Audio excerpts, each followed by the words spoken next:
Between the orbits of Mars and Jupiter lies a realm of shattered worlds, a celestial graveyard of planetary ambitions. This is the Asteroid Belt, a vast, cold and lonely expanse, home to countless fragments of rock and ice, each a silent witness to the solar system's violent youth. For centuries, we saw it as little more than a cosmic debris field, a dangerous frontier to be navigated on our way to the gas giants. But concealed within this sprawling collection of cosmic rubble, one object has always been different. It is not a jagged shard, but a perfect sphere, a world unto itself holding secrets deep within its icy heart. This is Ceres, the queen of the asteroid belt, a dwarf planet that promised water and hinted at so much more. We sent a probe, a robotic emissary named Dawn, to peel back its veils. It showed us a battered, cratered surface, ancient and grey. But then it saw them. Impossible lights, shining with an otherworldly brilliance from the dark floor of a crater, gleaming spots of pure white, so bright they saturated the spacecraft's cameras. For years we debated what they were: volcanoes of ice, exposed glaciers, strange salt flats. The answer, we thought, was sodium carbonate, the effervescent residue of a long-dead subterranean ocean. A fascinating geological puzzle, but a puzzle solved. We were wrong. The salts were not the answer. They were merely a symptom. A recent deeper analysis of the data, using new seismic and radar-penetrating algorithms, has uncovered the true source of Ceres' enduring mystery. What lies beneath those shimmering plains is not what we expected. It is something vast, intricate, and utterly alien. A structure so precise, so geometrically confounding, that scientists have been forced to coin a new term for it. They call it the Heliopter. And its discovery has changed everything we thought we knew about the potential for complexity in the cold, dark corners of our solar system. To comprehend the significance of what we've found, we must first journey back in time, to a world lit only by gas lamps and the fire of revolution. The year is 1801. On the first night of the 19th century in Palermo, Sicily, an astronomer named Giuseppe Piazzi was meticulously charting the stars. He was searching for a missing planet, one that mathematicians predicted should exist in the enormous gap between Mars and Jupiter. There, he spotted a new point of light, a celestial wanderer. He tracked it for weeks, convinced he had found the elusive world. He named it Ceres, after the Roman goddess of the harvest and patron of Sicily. For a brief time, Ceres was celebrated as the eighth planet, but soon other smaller bodies were found in the same region. The missing planet was not a single world, but a swarm of thousands.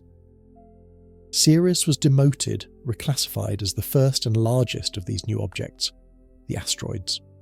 For over 200 years it remained just that, a remote pinprick of light, a king deposed, ruling over a kingdom of cosmic dust and rock. But even from afar, Ceres held tantalizing clues. Its low density suggested it was not just a solid rock. It had to be composed of something lighter. Spectroscopy revealed the signature of water, bound up in its minerals. Theories began to form. Ceres wasn't just a large asteroid, it was a protoplanet, a planetary embryo whose growth was violently arrested by the immense gravity of Jupiter. It was a fossil from the dawn of the solar system, preserving the raw ingredients of worlds like our own. And the most vital ingredient it seemed to possess was water. Vast quantities of it. Models predicted that as much as a quarter of Ceres' mass could be water ice. If this were true, this tiny world, just 940 kilometers in diameter, could contain more fresh water than all the rivers, lakes and glaciers on Earth combined. Suddenly, the asteroid belt was no longer just a graveyard. It was a repository, a deep freeze archive of the primordial solar system. The desire to see this world up close became irresistible. A mission was conceived, one of audacious ambition. It would not visit one world, but two. It would first orbit Vesta, a dry rocky asteroid, and then, using a revolutionary hyper-efficient ion propulsion system, it would travel onward to orbit the Queen herself, Ceres. The spacecraft was named Dawn, for its mission was to illuminate the very beginning of our cosmic neighbourhood.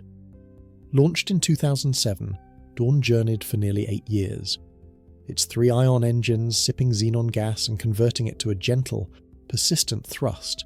pushed the probe across hundreds of millions of kilometres of interplanetary space. In March of 2015, humanity's emissary finally arrived. As Dawn spiralled into orbit, the first detailed images of Ceres trickled back to Earth.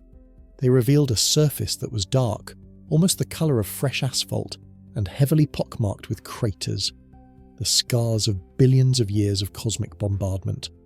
But one feature immediately transfixed the science team. Within a 92-kilometre-wide crater, later named Occator, 2 points of light shone with an astonishing intensity. They were so brilliant, so utterly out of place against the bleak grey terrain, that they seemed almost artificial. The early, low-resolution images sparked a global sensation. What could be shining so brightly on a world without an atmosphere, a world so far from the sun? Speculation ran rampant. Were they alien city lights, the glint of exposed metallic resources? As dawn drew closer, the mystery only deepened. The two spots resolved into a constellation of smaller patches, concentrated in a central pit and scattered across the crater floor. The brightest of these, Cerealia Facula, was a sprawling, complex deposit that dazzled the eye. Scientists knew this was something special. The leading hypothesis was cryovolcanism, ice volcanoes. The idea was that deep beneath the crust, a reservoir of salty water, a brine, existed. Impacts from asteroids, like the one that formed Occator Crater, could fracture the crust, allowing this pressurized liquid to erupt onto the surface. As the water sublimated into the vacuum of space, it would leave behind whatever was dissolved in it. In this case, salts, but not table salt, sodium chloride. Dawn's instruments revealed a different composition, sodium carbonate, a substance that on Earth is associated with hydrothermal vents on the ocean floor, places where heat, water and minerals combine to create environments ripe for life. The discovery was monumental. It meant Ceres was not a dead, frozen relic. It was a geologically active world, alive in the present day. The salt deposits were young, perhaps only a couple of million years old. The engine that powered these eruptions was still running. For a time, this seemed to be the end of the story. Ceres was a water-rich dwarf planet with active cryovolcanism, driven by a briny liquid reservoir. It was a fascinating and important discovery that reshaped our understanding of the asteroid belt. The bright spots were a geological wonder, and that is where the consensus rested. But a few researchers remained unsettled. The models of the cryovolcanic process didn't quite add up. The energy required to keep a subsurface reservoir liquid for so long, and to drive it to the surface with such consistency, was immense. The heat left over from Ceres' formation should have dissipated eons ago. There had to be another energy source, something missing from the equation. A specialised team at the Jet Propulsion Laboratory began a new project years after the Dawn mission ended. They weren't looking at the visible light images or the mineral spectroscopy. They were focused on the subtle gravitational and radar data Dawn had collected. They were building a new, more detailed map of Ceres' interior. Their goal was to understand the precise shape and depth of the subsurface brine reservoir. For months, the computers churned, processing complex algorithms, filtering out noise, and building a three-dimensional model of the world beneath the crust. Dr. Aris Thorne, a planetary seismologist who had dedicated his career to probing unseen interiors, led the team. He expected to find a lens-shaped pocket of liquid, a relatively simple magma chamber of salty water. The first results were confusing. The radar returns from beneath Occator Crater were chaotic, a mess of conflicting signals. The computer models couldn't resolve a coherent shape. It looked like instrumental error. They spent 6 months recalibrating, rewriting their software, convinced the flaw was in their methods. But every time they ran the data, the same impossible structure emerged from the noise. It was not a simple lens of water. Stretching for dozens of kilometres beneath the Cerealia Facula, the data painted a picture of something enormous, ordered, and deeply strange. It was a vast spiralling formation, a helix of unimaginable proportions, etched into the boundary between the icy crust and the liquid brine below. Imagine a grand staircase, miles wide, corkscrewing down into the heart of a planet, or picture a frozen fragment of a spiral galaxy, buried deep beneath the ground. The structure was composed of something incredibly dense and radar reflective, alternating with layers of what appeared to be purer water ice. It was a crystal of a size and geometric purity that had no known natural precedent. Thorne and his team were stunned into silence. They had stumbled upon a geological feature so bizarre it defied conventional classification. They needed a name for it. Given its colossal helical shape and its apparent connection to the sun-facing bright spots, they chose a name that captured its dual nature, the Heliopter. Helio for its relationship with the sun's energy, and pitter from the Greek pitteron for wing or spiral. The Heliopter was not a machine. It was not artificial. The team was certain of that. But it was also not random. It was a natural formation, but one of such mind-boggling complexity that it appeared engineered. How could something like this form? The prevailing theory that emerged after months of frantic modelling is as elegant as it is astonishing. It begins with the unique chemistry of Ceres' internal ocean. The water is not just salty. It is incredibly rich in dissolved minerals and carbonates, a thick, soupy brine kept liquid by salts acting as an antifreeze. Over millions of years, as the dwarf planet slowly cooled, this brine began to freeze, but not in the chaotic way water normally does. The slow, persistent upwelling of warmer fluid from the deeper mantle, combined with the subtle tidal stresses from Jupiter's distant gravity, created a gentle, constant rotation in the freezing brine. A planetary-scale vortex turning over a timescale of millennia. Think of it like growing a sugar crystal on a string, but on an astronomical scale. As the supersaturated brine slowly churned, minerals began to precipitate out. But instead of forming a simple solid block of ice, they began to grow along the flow of the vortex. Layer by layer, molecule by molecule over geological time, the crystal grew, following the helical path of the current that fed it. It built itself into a perfect, massive spiral. This alone would be a wonder of planetary science. But the Heliopter's geometry is only half the story. Its composition gives it a property that is the key to the entire Ceres puzzle. The dense, mineral-rich layers of the crystal are exceptionally transparent to certain wavelengths of light, while also being highly refractive. The Heliopter acts as a colossal, natural fibre optic cable. The thin, dusty regolith above it is not completely opaque.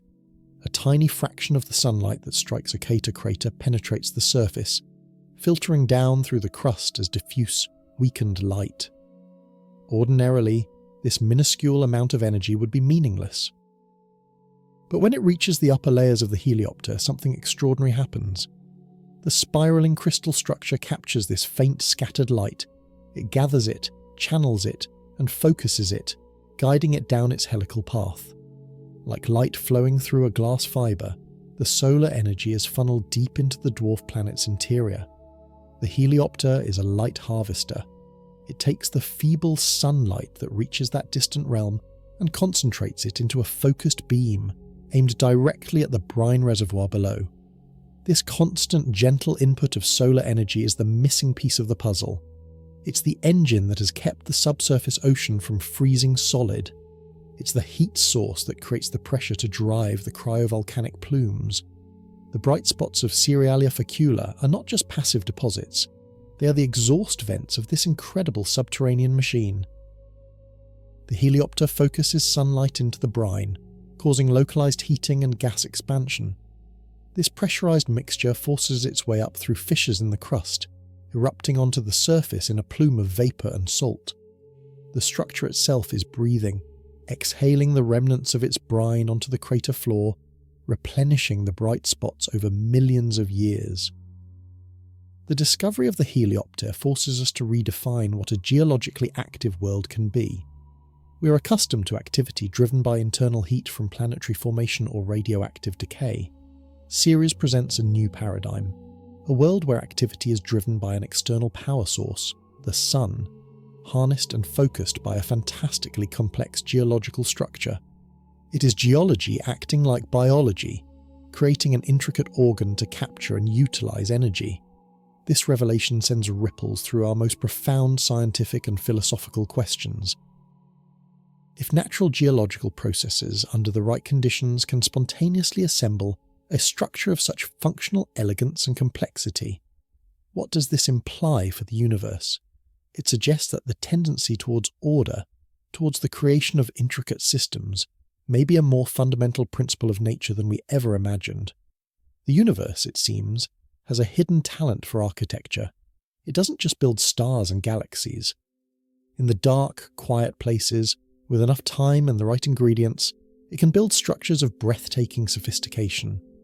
The Heliopter is a testament to this cosmic creativity, a crystal cathedral buried in darkness, performing its silent, patient work.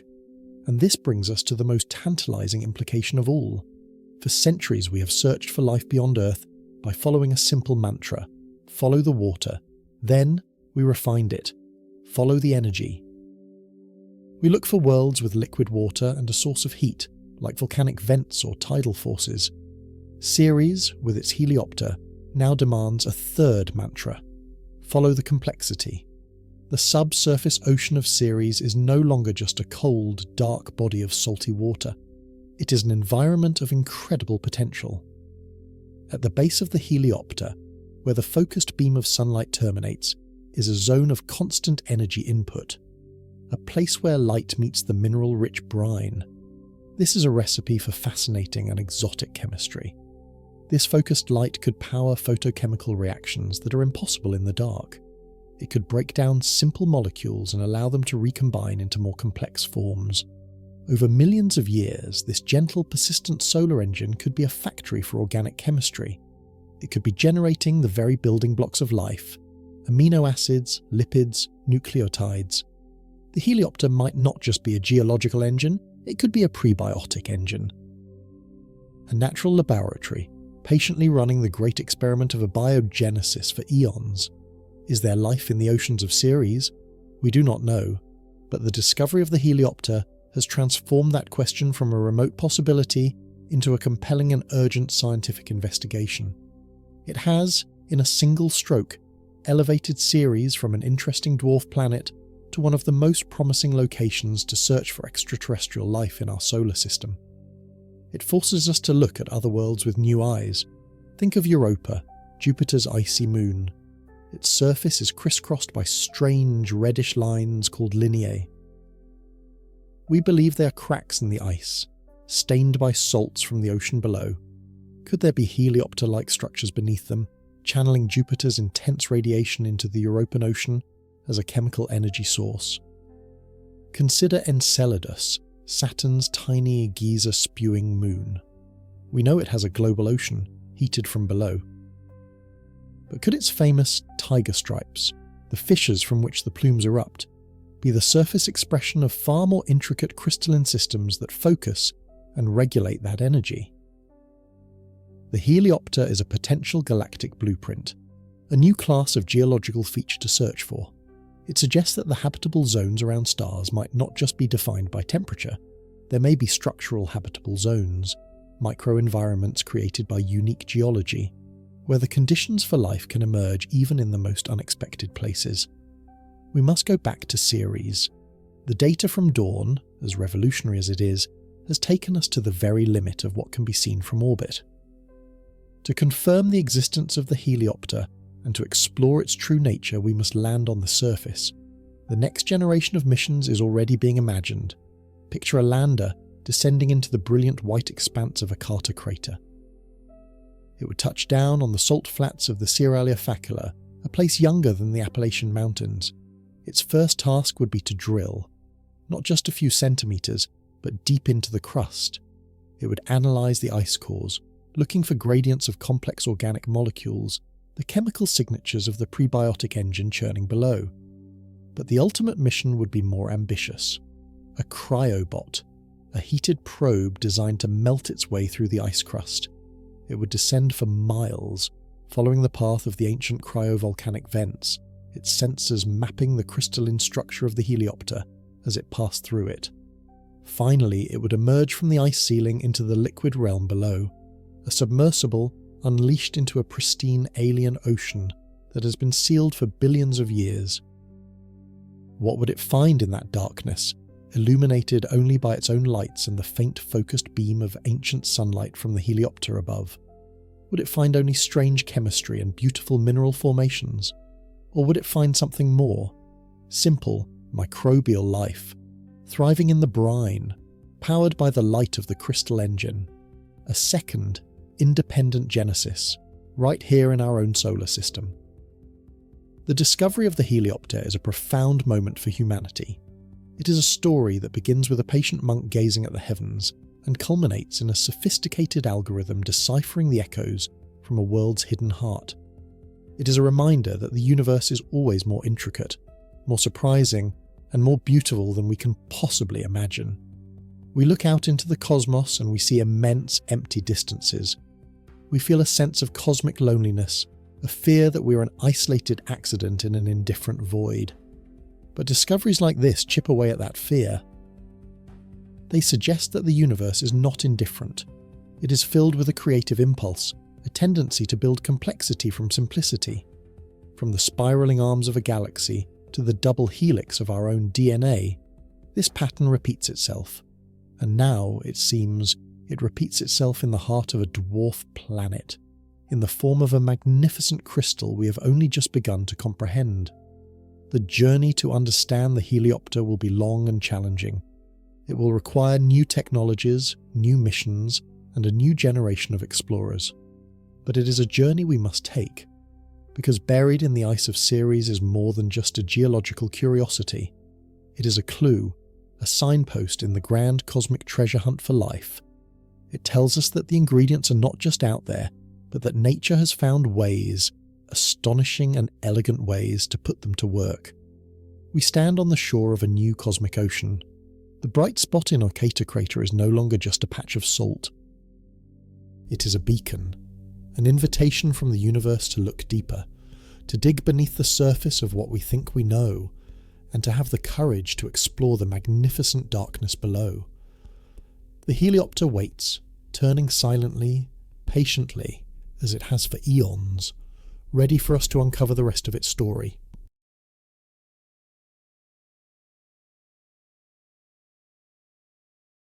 What does it sound like to be truly and utterly alone? Is it the roaring silence of the perfect vacuum, a quiet so profound it is a presence in itself? Or is it something else? A faint, almost imperceptible hum carried on the edge of physics, a vibration that tells a story across an impossible gulf of time and distance. Right now, a message is crossing that gulf. It travels at the universal speed limit, a ghost of electricity and magnetism, so faint it barely registers above the background hiss of the cosmos. 23 light hours it has journeyed, a marathon runner of radio waves that has sprinted for an entire day and night just to reach us. Its power upon arrival is astonishingly small, less than a billionth of a watt, a single snowflake's worth of energy landing in a global blizzard of cosmic and terrestrial noise. To even hear it is a miracle of engineering, like trying to pick out a single, whispered word from across a continent.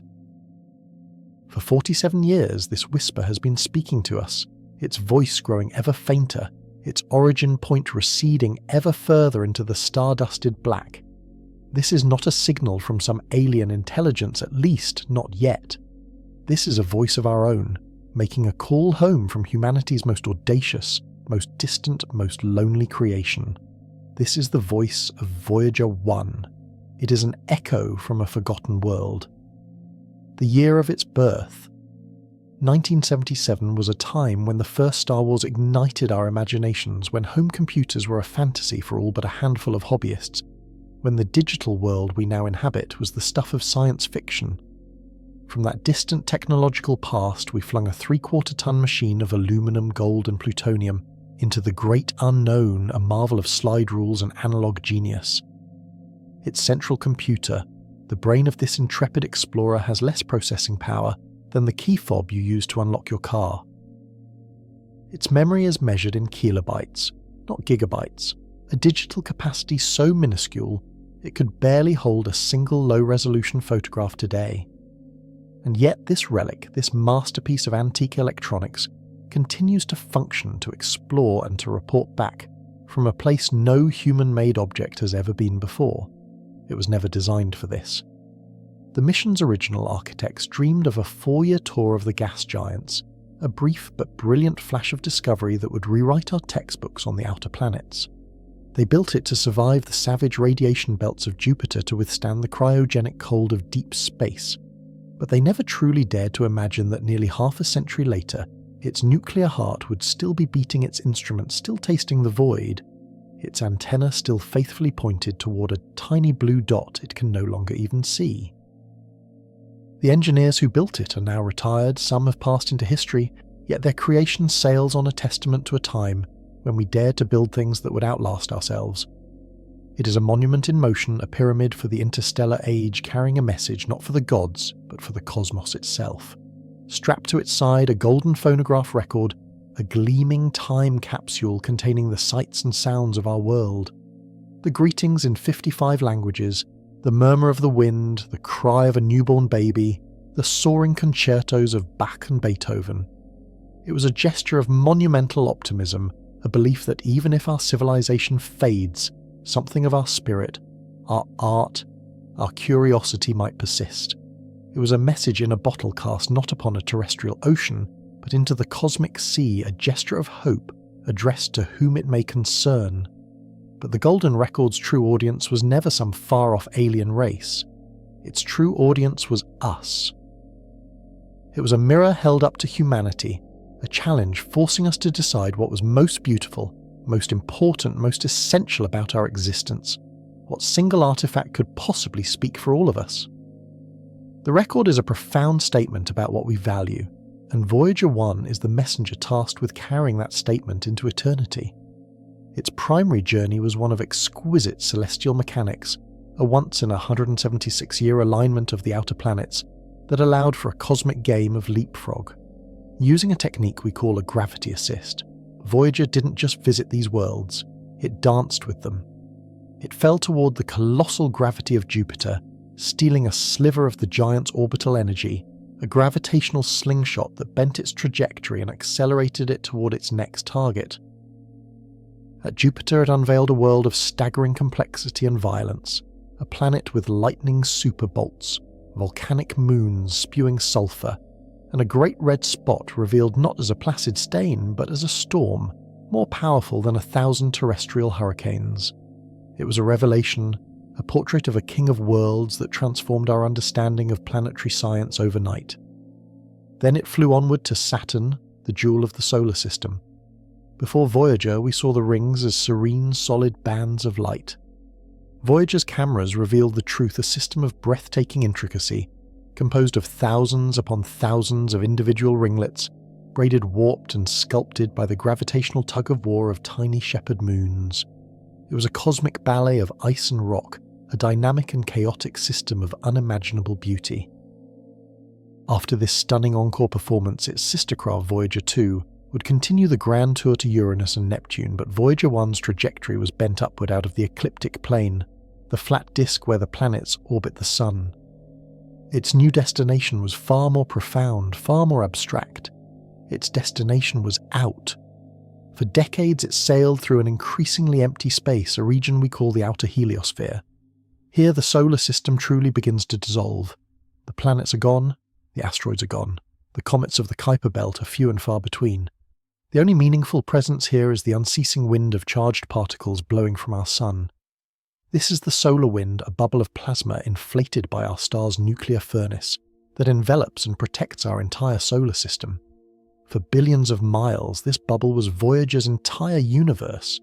It was the water in which it swam, the medium that defined its reality.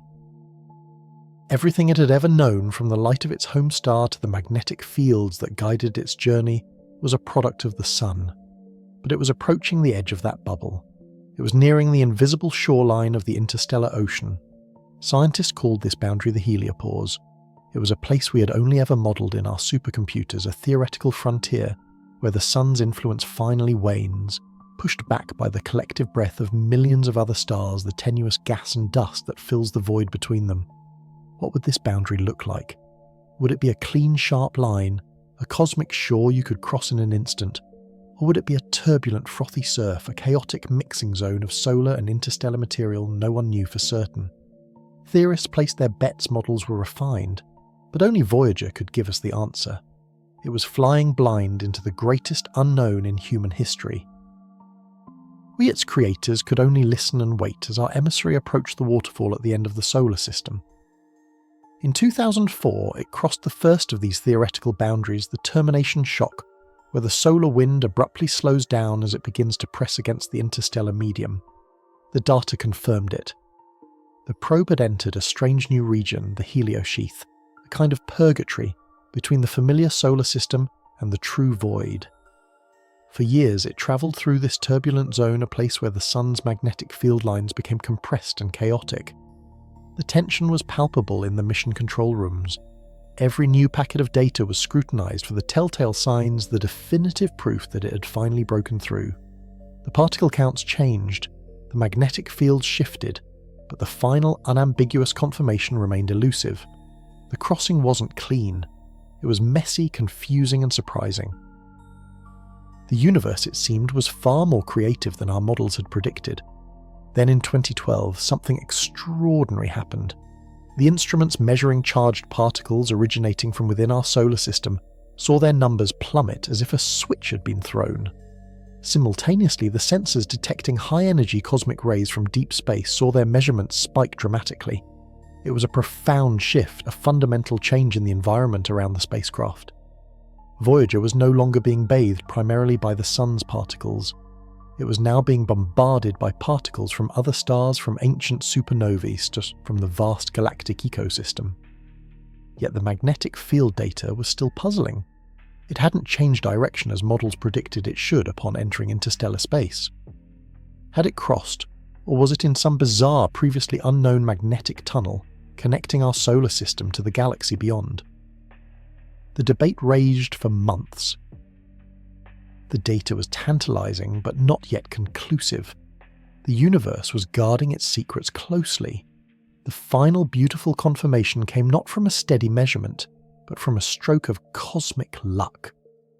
Our sun, nearly 14 billion miles away, unleashed a massive coronal mass ejection, a solar eruption that sent a shockwave of plasma racing out through the solar system. More than a year later, this tsunami wave, now weakened and diffused, washed over Voyager 1. The effect was electrifying. The wave caused the interstellar plasma around the spacecraft to vibrate, to oscillate, to sing. Voyager's plasma wave instrument recorded the tone of this vibration. It was a faint rising whistle, a note played on the very fabric of space. From the pitch of that tone, scientists could calculate the density of the plasma Voyager was flying through. The number was undeniable. It was 40 times denser than anything encountered in the heliosheath. This was not the sun's rarefied breath. This was the thick, rich medium of interstellar space. The sound was the proof. Voyager 1 was no longer in the solar system. The date of its arrival was retroactively calculated, August 25th, 2012. On that day, without fanfare, without a welcoming committee, a machine built by human hands silently slipped the gravitational bonds of its home star and became the first object of our species to enter the realm of the stars. It had crossed the threshold. It had left home forever. Think about what that truly means. For the entirety of human existence, our story has been a solar system story. Our myths, our gods, our science, our biology, all are inextricably tied to the sun and its family of planets. Every atom in our bodies was forged in the heart of our star or an earlier one. Every tick of our internal clocks is set by the spin of our world. We are creatures of the sun. Our home is this bubble, this sheltered harbour carved out of the galaxy by the solar wind. Until now, nothing of us had ever existed beyond that protective sphere. But that is no longer true. A tiny piece of humanity, a 47-year-old plutonium-powered robot, is now a citizen of the Milky Way galaxy. It breathes the air of other stars. It feels the winds that blow between worlds. It is an extension of our senses, our hands, our minds, touching a reality that until this very moment we could only imagine. This is more than a technological achievement. It is a philosophical transition point, a moment of speciation for our curiosity. We are no longer confined to the cradle. We have taken our first tentative step into the cosmic neighbourhood. The data Voyager is sending back now is utterly unique, a letter from a new world. It is sampling for the very first time the pristine material from which future stars and planets will be born. It is measuring the magnetic fields that thread through our spiral arm of the galaxy, the invisible architecture that shapes the cosmos. It is charting the unknown, drawing the first crude maps of the interstellar currents. Each faint whisper received here on Earth is a pixel in a new portrait of our universe, one painted from a perspective we have never had before. It travels now at over 38,000 miles per hour, a speed that defies easy comprehension. Yet even at this velocity, space is so incomprehensibly vast that its journey has only just begun. It will not approach another star for 40,000 years. Its golden record may sail on for 1 billion years, a silent, glittering emissary, long after the Earth itself has been swallowed by our dying sun. It is in a very real sense our first attempt at immortality, a legacy project on a scale we can barely fathom. It is the ultimate expression of the human drive to see what lies over the next hill beyond the next ocean past the next star.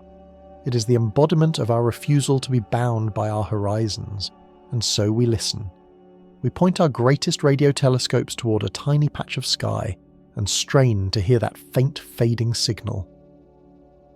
We listen for the health reports, the temperature readings, the particle counts.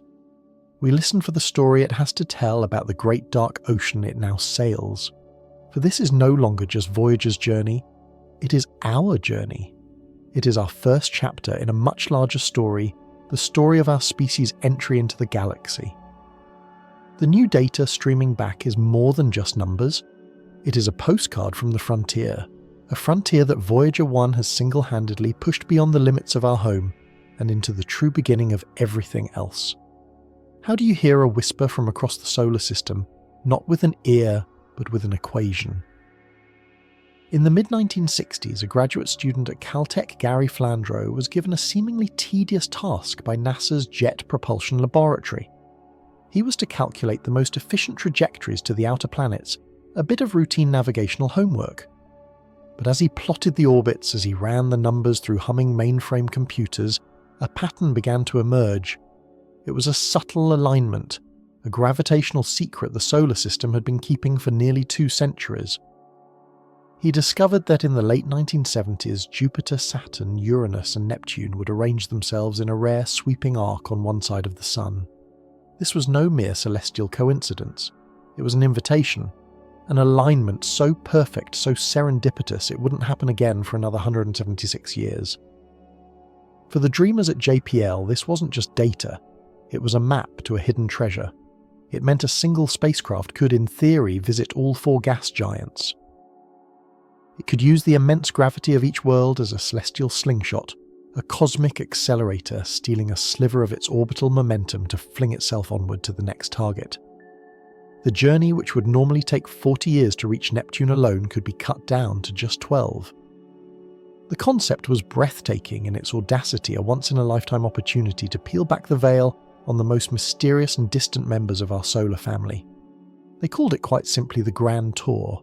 It was the Apollo of the outer planets, a mission so ambitious it bordered on science fiction, promising to transform our planetary atlases from vague sketches into richly detailed portraits. The late 1970s were a peculiar time for such dreams. The roar of the Saturn V rockets that had carried humanity to the moon was fading into memory. The manic unifying energy of the space race had given way to economic anxieties and a more pragmatic, earth-bound focus. Yet in the sun-drenched, low-slung buildings of JPL in Pasadena, California, the dream of the Grand Tour burned with the intensity of a thruster burn. Here, a guild of slide rule sorcerers and engineering pioneers, veterans of the Mariner and Pioneer missions, began to sketch the impossible. They envisioned not one, but a fleet of advanced probes built to withstand the punishing radiation of Jupiter, the cryogenic cold of deep space, and the sheer unending loneliness of a multi-decade journey. These would be the most sophisticated, most autonomous robotic explorers ever conceived humanity's proxies sent on an odyssey to worlds we had only ever glimpsed as faint flickering points of light in our largest telescopes. The vision was glorious, a symphony of orbital mechanics and technological ambition. The price tag, however, was staggering. As the estimated cost ballooned toward $1 billion, the the dream collided with the harsh reality of politics and budgets. In Washington, the Grand Tour was seen as a spectacular but unaffordable luxury. The program was unceremoniously cancelled in 1972, its promise seemingly extinguished before it could even begin. For the teams at JPL, it was a devastating blow. The celestial window was closing, the planets slowly and inexorably moving out of their perfect alignment. The chance of a generation was slipping through their fingers. But the dream was too powerful to die completely. Out of the ashes of the Grand Tour, a leaner, more focused and perhaps even more ingenious mission was born. It would be a 2-spacecraft journey targeting only Jupiter and Saturn, the 2 colossal gas giants that held the keys to understanding the outer solar system. It was a compromise, a shadow of the original vision, but with one crucial, brilliant caveat.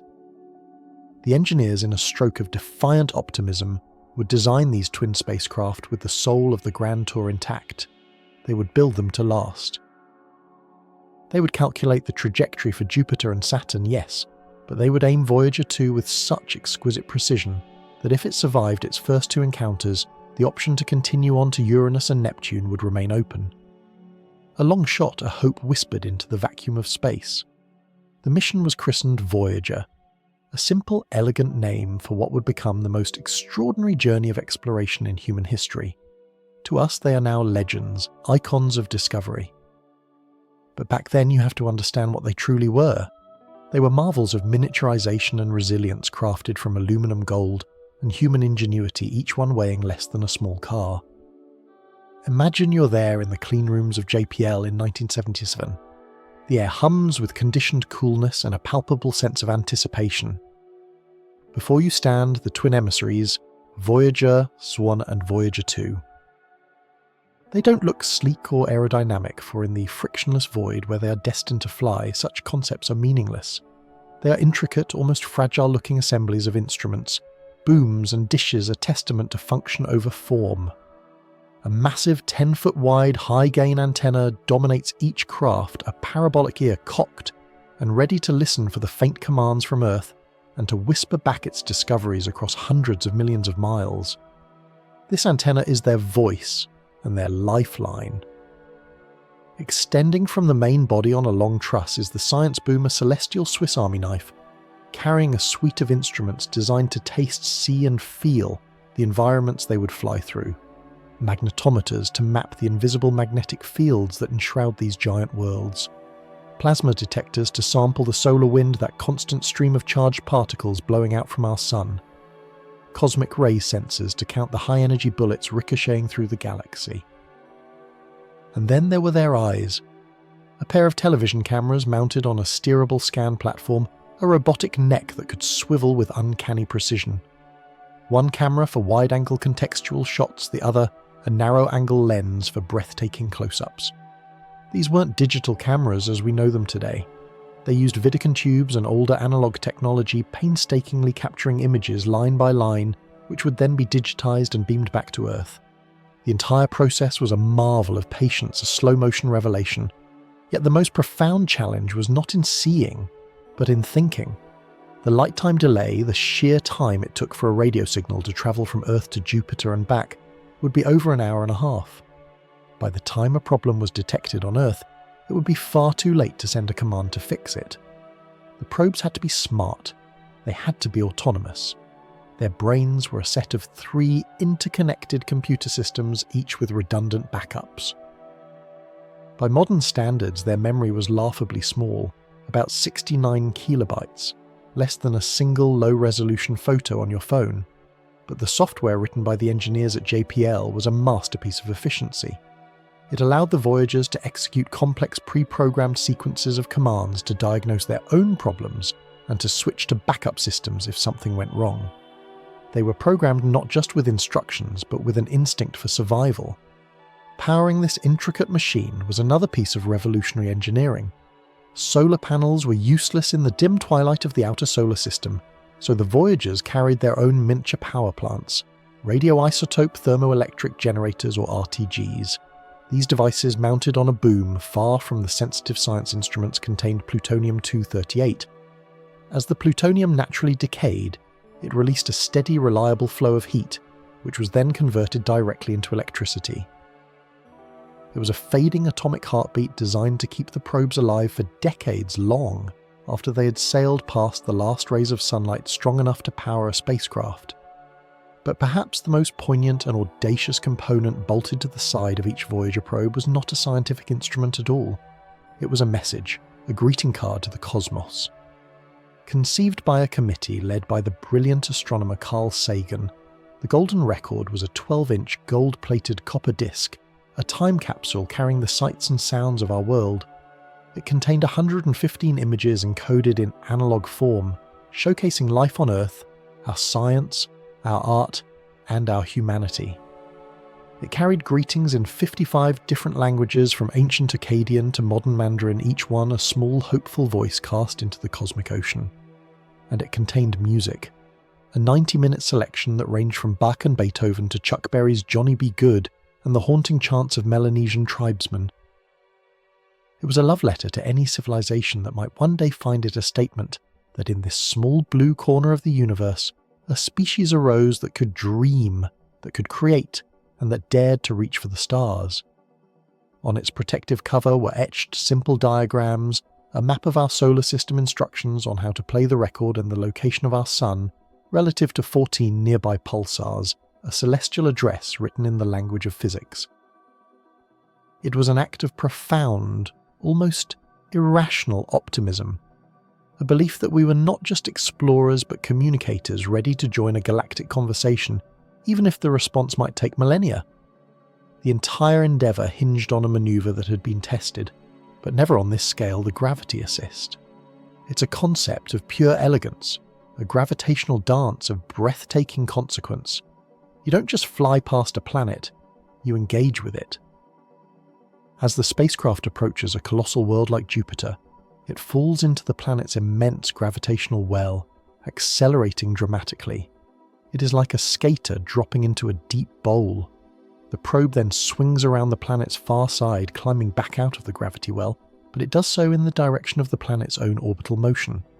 In this cosmic transaction, the spacecraft steals a tiny, imperceptible fraction of the planet's immense orbital energy.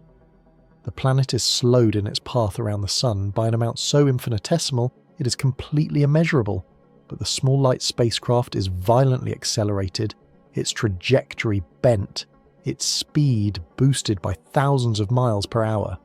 It's a gravitational heist, a perfectly executed cosmic slingshot that gives you a massive kick of velocity for free-saving years of travel time and tons of fuel that you would never have been able to carry. The Voyager mission was a chain of these manoeuvres, a game of celestial billiards, where each shot had to be perfect, calculated to the kilometre to set up the next 1 millions of miles away. A tiny error at Jupiter would mean missing Saturn by a continent. An error at Saturn would mean missing Uranus by a planet's width. The mathematics had to be flawless. The launch window opened in the late summer of 1977.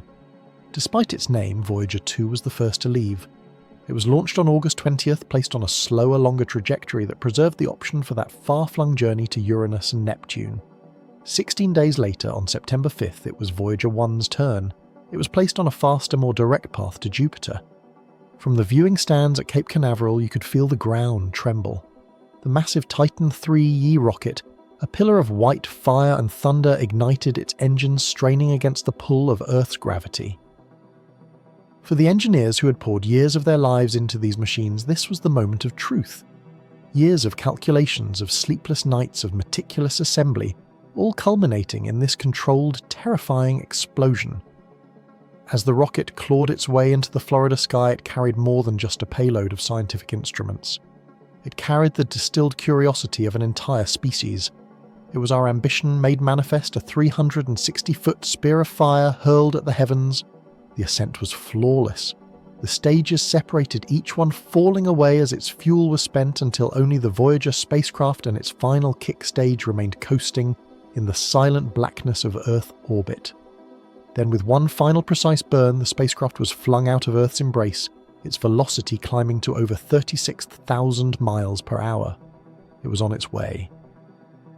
From the probe's perspective, Earth would have rapidly shrunk from a vibrant, swirling marble of blue and white into a brilliant star-like point of light indistinguishable from the countless others that filled the void. The umbilical cord was cut. For the first time, the Voyagers were on their own, flying silent and true through the interplanetary darkness. They began to unfurl, deploying their long booms for the magnetometers, and the RTGs slowly coming to life. They checked their systems, oriented themselves by the sun and the star Canopus, and settled in for the long cruise. Ahead of them lay the Asteroid Belt, a cosmic minefield they had to navigate, and beyond that their first colossal target, a world of storms and moons, a miniature solar system in its own right, the king of the planets, Jupiter. The first chapter of the Great Journey had just begun, a journey that would lead us through the wonders of our solar system and then impossibly beyond. And so after surviving the gauntlet of the Asteroid Belt, our tiny emissary sailed onward through the deepening twilight. For years it was a silent vigil in the void, a patient journey across a gulf of space so profound it strains the human imagination. The sun, our brilliant life-giving star, shrank behind it, its warmth becoming a distant memory, its light a fading beacon. Ahead lay a new frontier, a realm not of rocky worlds and thin atmospheres, but of giants of titans sculpted from the primordial gas and dust that our own small planet had left behind. The first of these titans began as a pinpoint of light indistinguishable from the stellar backdrop, but week by week it grew swelling in Voyager's electronic eye until it consumed the forward view, no longer a point of light but a world. This was Jupiter, the king of planets, a failed star whose immense gravity had shaped the architecture of our entire solar system. You have seen the photographs, the iconic images of a banded, swirling giant, a marble of ochre cream and burnt sienna. But to witness it as Voyager did is to understand that these are not mere pictures of a planet. They are portraits of a storm so vast it has raged for centuries, a tempest that could swallow our Earth 3 times over. Voyager's flyby was not a gentle cruise, it was a violent plunge, a high-speed dive through a treacherous realm of lethal radiation. Jupiter's magnetic field, a colossal invisible cage spun by the planet's metallic hydrogen core. Trapped charged particles, whipping them into radiation belts 1,000 times more intense than Earth's Van Allen belts. This was a particle accelerator of planetary proportions, a sea of deadly energy that threatened to fry Voyager's sensitive electronics, to erase its memory, to blind it, just as it arrived at its destination. Engineers on Earth had shielded its circuits as best they could, but they could only hold their breath as our probe braved the onslaught.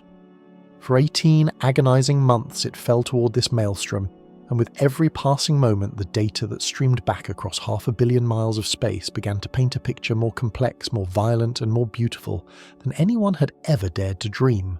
The great red spot, that famous crimson eye, was revealed not as a static feature, but as a titanic anticyclone, a hurricane of unimaginable scale, with winds screaming at 400 miles per hour. Voyager's cameras capturing time-lapse sequences showed us a fluid dynamic world, a boiling cauldron of atmospheric chemistry, where rising plumes of ammonia ice crystals formed the bright zones, and descending gases tinged with unknown chemical compounds created the darker, warmer belts.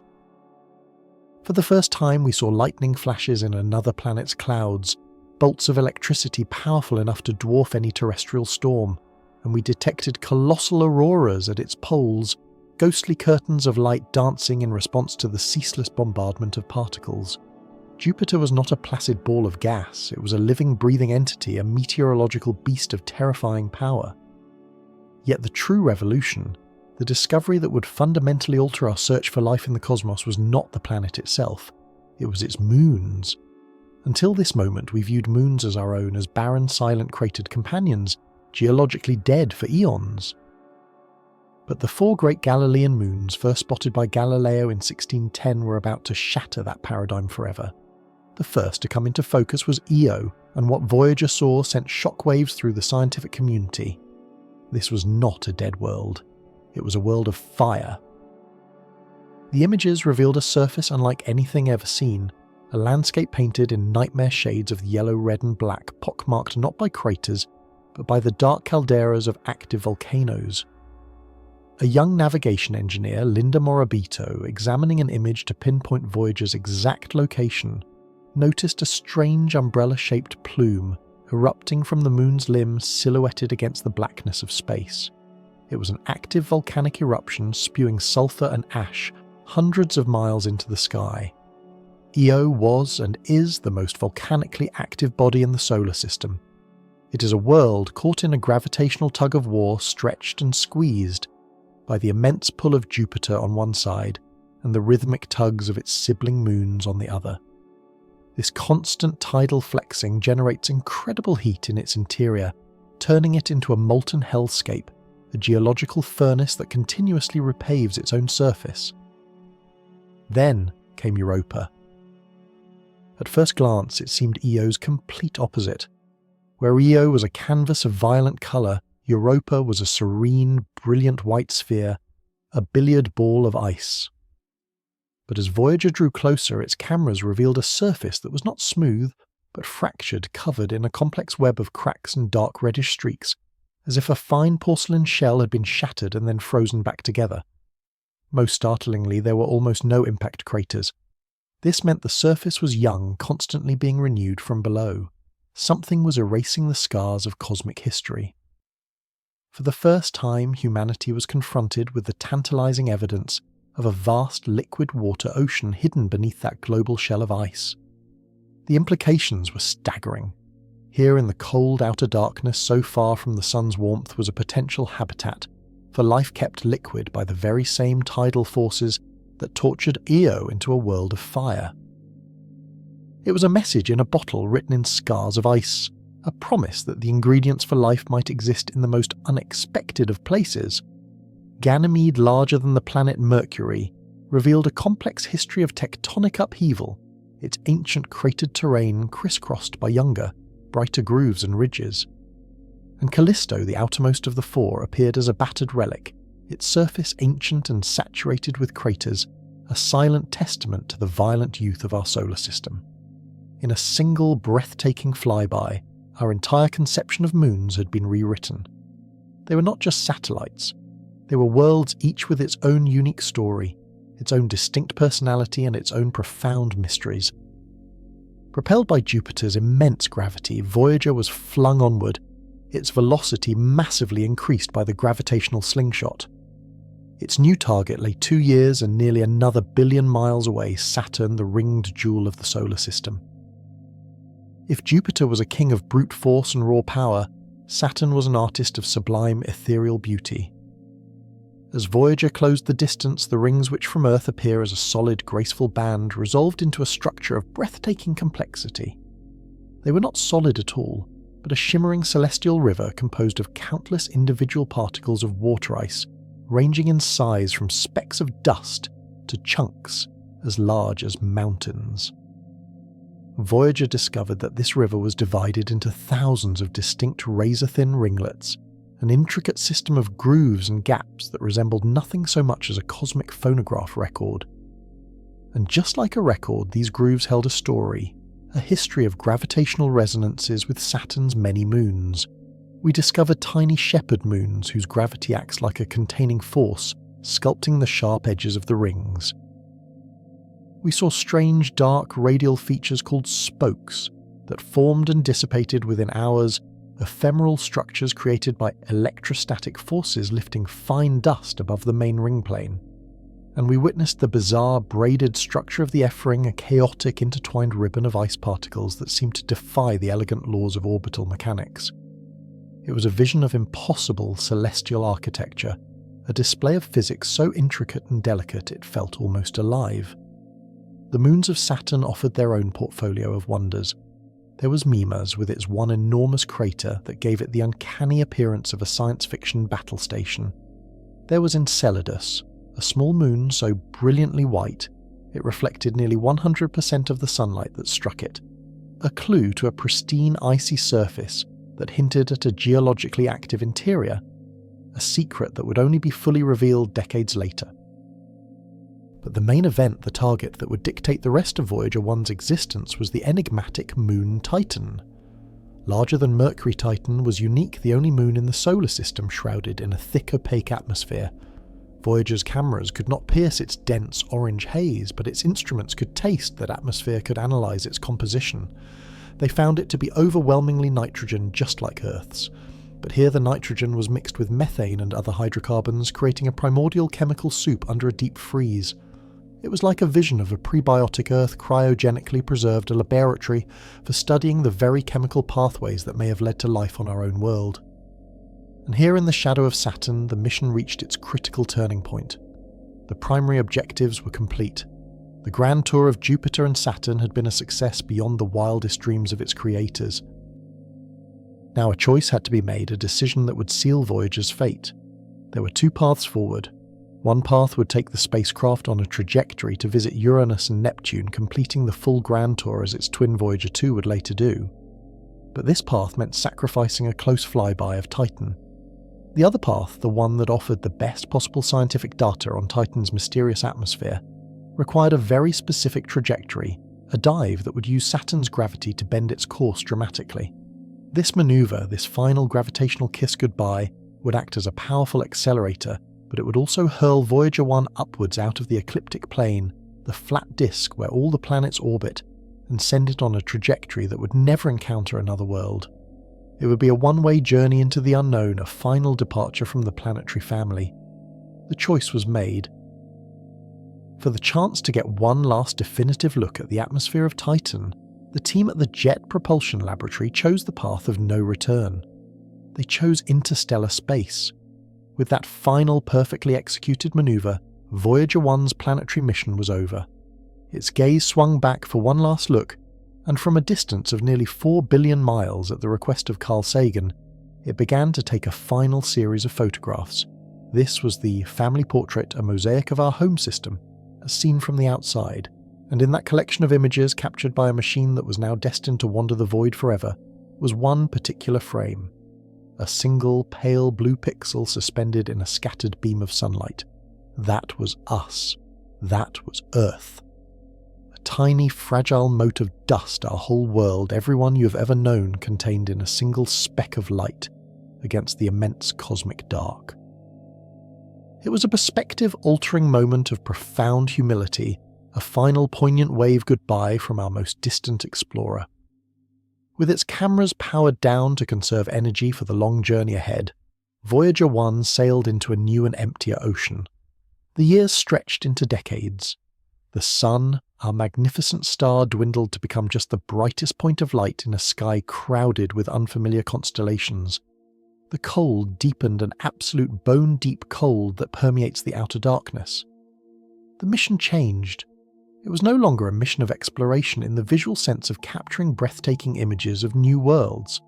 It became a mission of perception, of feeling its way through an invisible and unknown environment. Its instruments were now sampling the very medium of space itself, listening to the faint whispers of the cosmos. The primary quarry was the solar wind, the constant stream of charged particles flowing outwards from the sun. This wind inflates a gigantic magnetic bubble around our solar system, a protective cocoon called the heliosphere. For its entire life, Voyager had been swimming within this bubble, shielded by it, from the harsh radiation of interstellar space. But now it was approaching the bubble's edge. Scientists on Earth, many of whom had not even been born when Voyager was launched, watched their monitors with a patient generational vigilance. They were waiting for a sign. And slowly, subtly, the signs began to appear. The data trickling back across, now billions upon billions of miles, began to register a change in the environment. The speed of the solar wind, which had been racing outwards at over 1 million miles per hour, began to slow down as if it were running into an unseen obstacle, a cosmic headwind. Simultaneously, another instrument began to register something new. Its cosmic ray subsystem, designed to detect high-energy particles originating from distant supernovae and other violent cosmic events, started to record a gradual increase in impacts. For decades, the heliosphere had acted as a shield, deflecting the majority of these galactic cosmic rays. But as Voyager pushed further out, that shield was beginning to thin. It was like walking away from a roaring campfire on a cold night. You begin to feel the chill of the surrounding wilderness, and you can hear the distant sounds of the forest more clearly. Voyager was feeling the chill of interstellar space, and it was beginning to hear the symphony of the galaxy.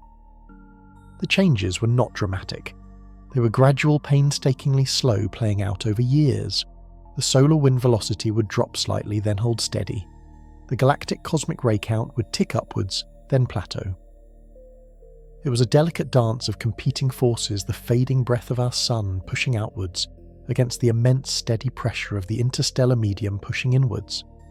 Voyager was entering a turbulent transitional zone, a cosmic shoreline where the solar sea crashes against the interstellar ocean. The data grew stranger, more difficult to interpret. The magnetic field lines, which should have been flowing smoothly out from the sun, began to pile up, becoming stronger and more compressed. The smooth flow of particles became a chaotic jumble. The probe was no longer in the comfortable, predictable realm of the sun's undisputed dominion. It was approaching a boundary, an invisible wall of plasma and magnetic force that no human-made object had ever touched.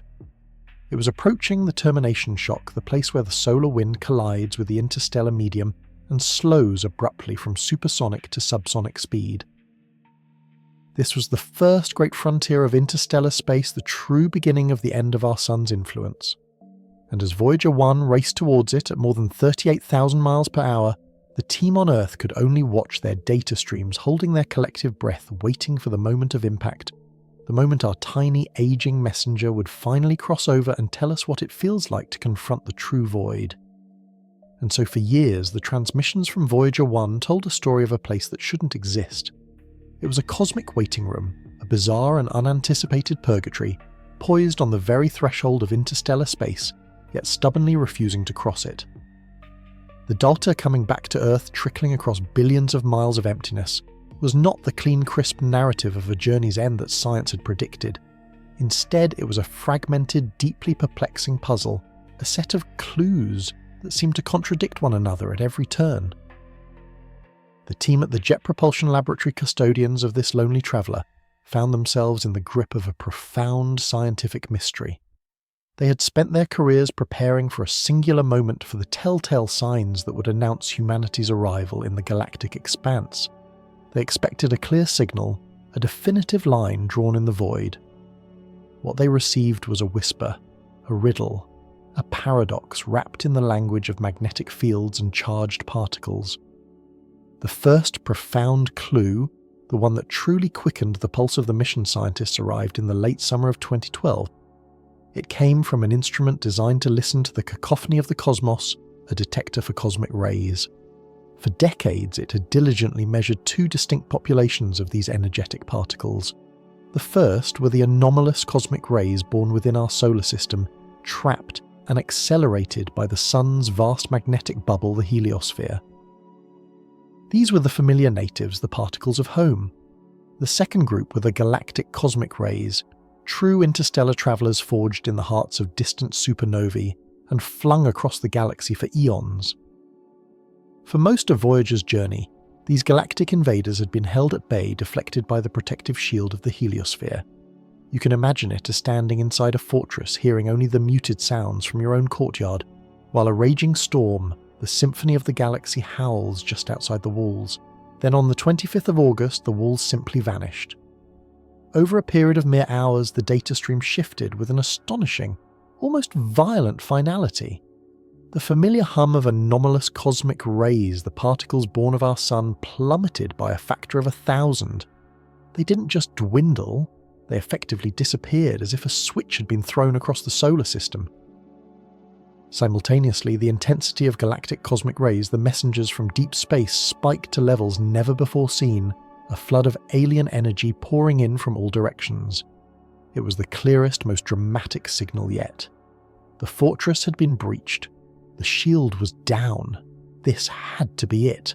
The long-awaited crossing. A wave of quiet, cautious elation swept through the science teams. They had seen the most unambiguous sign that Voyager was no longer bathing in the sun's environment. It was now being scoured by the raw, unfiltered energy of the galaxy itself. This abrupt change was a textbook indicator of an exit, a moment etched into every model of the heliosphere's edge. They had passed through the gate. They had to have. But science demands more than a single piece of evidence, no matter how compelling. The universe is notoriously clever at crafting illusions, at presenting phenomena that mimic our expectations. Corroboration was essential, and the second critical piece of the puzzle lay with the magnetic field. And it was here that the beautiful simple story of a clean exit began to unravel. Every theory, every computer simulation predicted a fundamental shift in the magnetic field's orientation. Think of the Sun's magnetic field as a vast spiralling structure shaped by the Sun's rotation. Its lines of force are largely aligned with the Sun's equator, an invisible grain flowing outwards through the solar system. The interstellar magnetic field, however, is a different beast entirely. It's the faint, ancient field of the Milky Way itself, shaped by the combined magnetism of billions of stars and nebulae. It has its own direction, its own orientation, completely independent of our Sun. Crossing the boundary between these two domains, the heliopause should have been like crossing a cosmic weather front. The direction of the magnetic compass aboard Voyager 1 was expected to pivot to swing around and align itself with this new galactic magnetic direction. It was the mission's most anticipated signal, the definitive proof of passage. The scientists waited. The days turned into weeks, the weeks into months. The galactic cosmic rays continued to flood the sensors, screaming that Voyager was outside. Yet the magnetometer data remained stubbornly, maddeningly unchanged. The magnetic field refused to turn. It was as if you had walked out of your house, felt the wind and the rain of a hurricane on your face, but looked at your compass and found it still pointing resolutely toward your living room. It made no sense. This was the great paradox that plunged the team into months of intense, sometimes fractious debate. How could Voyager be in two places at once? How could one instrument declare it was flying through interstellar space, while another insisted it was still firmly tethered to the Sun's magnetic influence? This wasn't just an academic puzzle. It challenged our fundamental understanding of how our solar system interacts with the galaxy. Was the heliopause not a simple boundary, but a far more complex, layered and porous region than anyone had imagined? Had Voyager entered a bizarre transitional zone, a magnetic twilight, where the rules of both realms were bent and broken, the science team split into factions? One camp argued that the cosmic ray data was undeniable. Such a sharp, sustained change could only mean one thing: Voyager was out. The magnetic field, they theorized, must be behaving in some unexpected way. Perhaps the interstellar field just happened to be aligned with the solar field at that specific point in space and time, an incredible coincidence, but not an impossibility. Or maybe the interstellar field was draping itself over the heliosphere like a cloth over a ball, creating a region where the direction remained temporarily constant. The other camp held firm to the magnetic field theory. For them, a change in direction was the gold standard, the non-negotiable proof. Without it, the cosmic ray data, however dramatic, had to be some other exotic phenomenon occurring within the boundary itself. They argued that proclaiming Voyager's exit prematurely would be a historic error, a rush to judgment. The burden of proof, they insisted, was absolute. For nearly a year, the stalemate persisted. Voyager continued its silent journey, broadcasting its confounding secrets back to a divided community of scientists. The probe itself, indifferent to the human drama it was causing, was now more than 18 billion kilometers from home, a distance so vast it felt more like an abstraction than a reality. Each packet of data took more than 16 hours to reach Earth, a faint whisper carrying the fate of one of humanity's grandest explorations. The team needed a tiebreaker, a third independent piece of evidence so clear it would settle the debate once and for all. They found it not by looking for it, but by a stroke of cosmic luck, a final spectacular gift from the very star Voyager was leaving behind. The key lay with an instrument that had been largely silent for years, the plasma wave subsystem. This device doesn't see particles, it listens to them. It's designed to detect the oscillations of plasma, the thin electrified gas that permeates space. By measuring the frequency of these vibrations, scientists can deduce the density of the plasma itself. It's like tapping a bell. The pitch of the ringing tells you what the bell is made of and how dense it is. Inside the hot, tenuous bubble of the heliosphere, the plasma is incredibly sparse. Voyager's plasma wave instrument had heard very little for a very long time. Interstellar space, by contrast, was predicted to be far denser. Not dense by earthly standards, of course, it's a far better vacuum than any we can create in a lab. but relative to the Sun's domain, it was expected to be a thick, soupy medium, perhaps 40 to 100 times denser. If Voyager were truly outside a measurement of this high-density plasma, would be the smoking gun. The problem was the plasma out there was cold and quiet. It wasn't vibrating on its own, so the instrument had nothing to hear. Voyager needed something to come along and strike that interstellar bell. In March of 2012, long before the cosmic ray debate had even reached its peak, the Sun obliged. It unleashed a colossal coronal mass ejection, a massive eruption of solar material, and flung it out into the solar system in all directions. This solar tsunami, travelling at millions of kilometres per hour, began its own epic journey outwards. For 13 long months it raced through the solar system well past the orbits of all the planets, a shockwave of the Sun's power expanding into the void. The science team on Earth tracked its progress, but its ultimate significance was not yet apparent. Then, in April of 2013, that 13-month-old solar storm finally reached Voyager 1's location. The wave of energy, the last echo of the Sun's fury, slammed into the space surrounding the probe, and suddenly, the plasma that had been cold and quiet began to sing. The plasma wave subsystem, dormant for so long, awoke. It registered a clear rising tone, the distinct signature of oscillating plasma. The interstellar medium was ringing like a bell struck by a hammer forged in the heart of our own solar system. Don Gurnett, the principal investigator for the instrument, and his team analysed the frequency of that tone. They worked backwards, calculating the density of the plasma that must be producing it. The number they arrived at was stunning. The plasma around Voyager 1 had a density of 0.08 electrons per cubic centimetre. It was a tiny number, but it was nearly 80 times denser than the last measurements taken inside the heliosphere. It perfectly matched the predictions for the density of the interstellar medium. They had their proof. The sound was undeniable.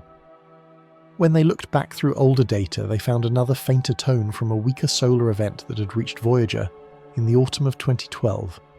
That event, they now realised, had occurred in late October. But the dramatic cosmic ray drop-off had happened back in August. This meant that when the first, most powerful clue arrived, Voyager was already outside. The crossing had happened on or around August 25, 2012. The debate was over. The magnetic field's stubborn refusal to change was still a profound mystery, a puzzle for a future generation, hinting that the boundary of our solar system is a far more complex and magnetically turbulent place than we knew. But the convergence of the other evidence was overwhelming. The galactic cosmic rays were the roar of the ocean. The plasma density was the taste of salt in the air. Voyager 1 was no longer sailing on the river of the Sun. It had reached the open sea of the galaxy. The announcement, when it finally came in September of 2013, was a moment that redrew the map of human exploration.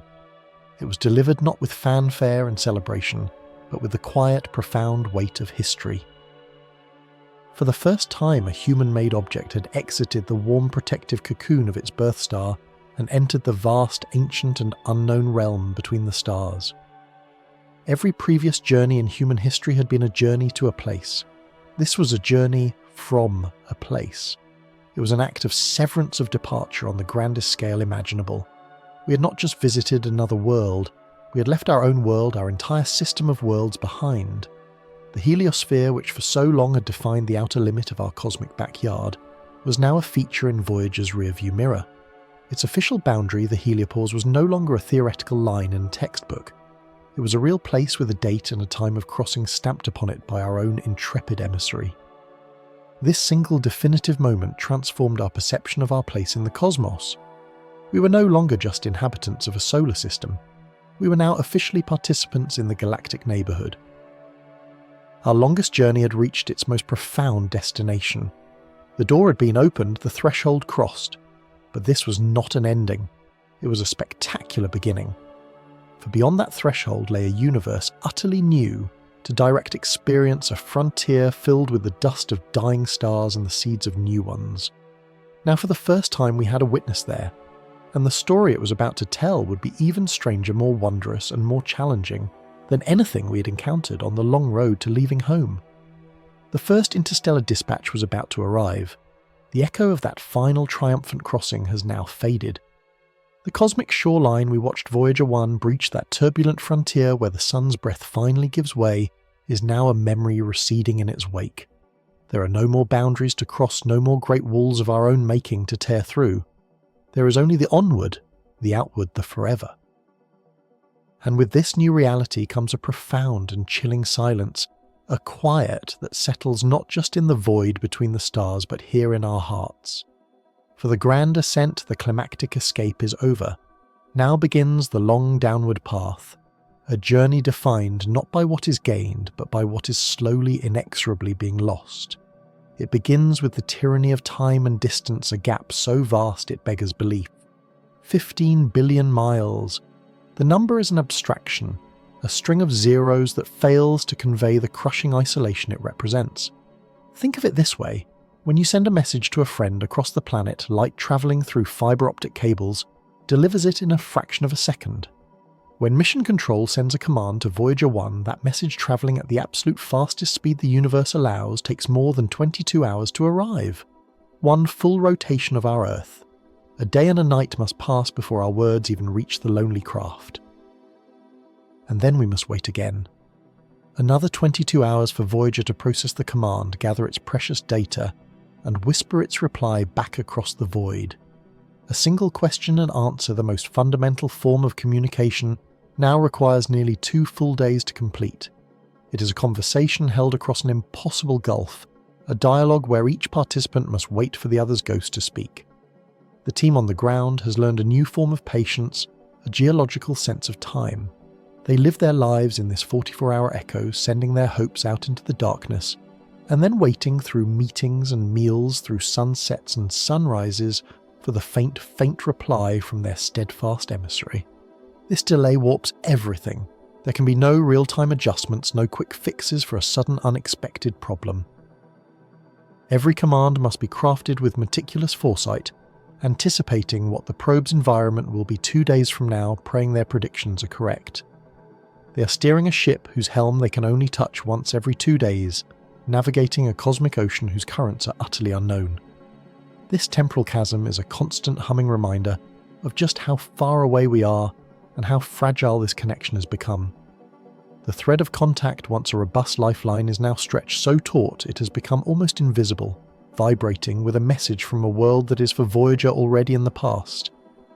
Compounding this crushing distance is a far more finite problem, the slow, inevitable dimming of the light. Voyager 1 is not powered by the sun. Out here, our star is just the brightest point of light in a crowded field, its life-giving energy reduced to a pathetic glimmer, utterly insufficient to power even the smallest instrument. Instead, the probe's lifeblood flows from a heart of fading fire, a device born of Cold War ingenuity called a radioisotope thermoelectric generator. Deep within its core, 3 capsules of plutonium-238, forged in the heart of nuclear reactors, have been decaying for nearly half a century. As each atom of this exotic element breaks down, it releases a tiny puff of heat. This warmth, captured by an array of thermocouples, is converted directly into a trickle of electricity. It is a nuclear battery and atomic furnace with no moving parts, designed to endure for decades in the most hostile environment imaginable. When it left Earth, this atomic heart beat strongly, providing over 470 watts of power, enough to run all of its instruments, its transmitters, its heaters, and its primitive but brilliant computer brain. But the fire inside is not eternal. Plutonium-238 has a half-life of 87.7 years. Every second of every day since launch, a little less of it exists. A little less heat is generated, a little less power flows through Voyager's veins. The decay is agonizingly, beautifully, tragically predictable. Today, that 470-watt torrent has dwindled to a stream of less than 250 watts. The probe is now operating on less power than it takes to illuminate a few household light bulbs, and so the science of this mission has become a science of sacrifice. Voyager's human caretakers, some of whom have spent their entire careers listening to this machine, are now forced to make heartbreaking choices. They have become the stewards of a slow decline, managing a celestial power budget, where every milliwatt is precious. Years ago, they began the process shutting down non-essential systems one by one. First went the heaters for instruments that had completed their primary planetary missions. The imaging cameras, the eyes that showed us the Great Red Spot and the rings of Saturn in breathtaking detail, were switched off forever in 1990, their purpose served. Then more recently, the cuts became more painful. Heaters for the magnetometer boom, crucial for keeping the sensitive instrument stable. Heaters for the cosmic ray subsystem. Each shutdown is a calculated risk, a gamble that the unheated electronics now exposed to the near absolute zero cold of interstellar space will somehow continue to function. It is a chilling triage performed across billions of miles. The engineers send their commands plunging another part of the distant craft into profound cold and then hold their breath for 2 days, waiting to see if it survived the shock. This is the new reality, a constant gnawing anxiety, a battle against an enemy that cannot be defeated the simple, relentless passage of time. The team is no longer asking what new wonders can we discover. They are asking a much more desperate question. What can we live without just to keep the heart beating for one more day? Each year the power budget shrinks by another 4 watts, a slow steady tightening of the noose. Eventually the power will fall below the threshold needed to operate even a single scientific instrument. Then it will fall below the level needed to run the transmitter, and on that day, the conversation will end. The whisper will finally irrevocably be consumed by the silence, and what a whisper it is. The signal we strain so desperately to hear is of an almost unimaginable faintness. Voyager's main transmitter broadcasts with a power of just 22 watts less than the bulb in your refrigerator. This minuscule amount of energy radiates outwards from the probe's high-gain antenna in a wave, but it spreads. It expands over the 15 billion miles back to Earth, thinning out, becoming ever more diffuse. By the time this wave washes over our planet, the amount of energy falling on the entire surface of the Earth is infinitesimal. To capture it, we rely on the Deep Space Network, a global triad of colossal radio antennas in California, Spain and Australia. These are the most sensitive ears humanity has ever built. Giant 70-metre dishes that pivot on enormous gears tracking Voyager's predicted position in the sky with a precision that is nothing short of miraculous. They are engineered to hear a sound that is billions of times weaker than the static generated by their own internal electronics. The task can be compared to standing in the middle of a roaring hurricane and trying to hear the sound of a single snowflake landing on the ground miles away. The signal from Voyager 1 when it finally arrives is a phantom. A ghost of a signal 20 billion times weaker than the battery in a digital watch. Sophisticated supercomputers must sift through an ocean of cosmic noise, the chatter of distant quasars, the hiss of our own galaxy, the background radiation of the Big Bang itself, all to isolate that one impossibly faint voice. They search for a unique frequency, a carrier wave that is Voyager's signature, its fingerprint in the ether. When they lock on, they can begin the painstaking process of decoding the data. It carries a stream of binary code flowing at a paltry 160 bits per second. At this rate, it would take you almost 3 hours just to download a single low-resolution photograph. But this data is more precious than any image. It is the only direct sensory information we have from the space between the stars. Each bit is a treasure fought for, captured and cherished. Every packet of information that survives the journey is a testament not just to the endurance of a machine, but to the sheer stubborn refusal of its creators to let go. It is an act of listening that borders on an act of faith, a belief that out there in the unending night our creation is still speaking to us, and that we against all odds can still hear what it has to say. What it speaks of is a place stranger than we ever imagined. The interstellar medium is not the placid empty void of popular fiction. It is a turbulent, energetic environment, a thin, cold soup of plasma and dust forged in the death of ancient stars and churned by galactic magnetic fields. Voyager 1, our first direct probe into this realm, has become our hands, our ears, our sense of touch in this alien territory. Its remaining instruments, though old, are painting a picture of a place fundamentally different from the protective bubble of our heliosphere. The plasma wave instrument, for instance, is detecting a constant low-frequency hum. When translated into the audible spectrum, it sounds like a low persistent moan, the background music of the galaxy itself. This is the vibration of interstellar gas, the plasma density far higher than inside our solar system's bubble. Voyager is telling us that the void is not silent. It has a voice, a song we are only now beginning to learn. Then there are the cosmic rays.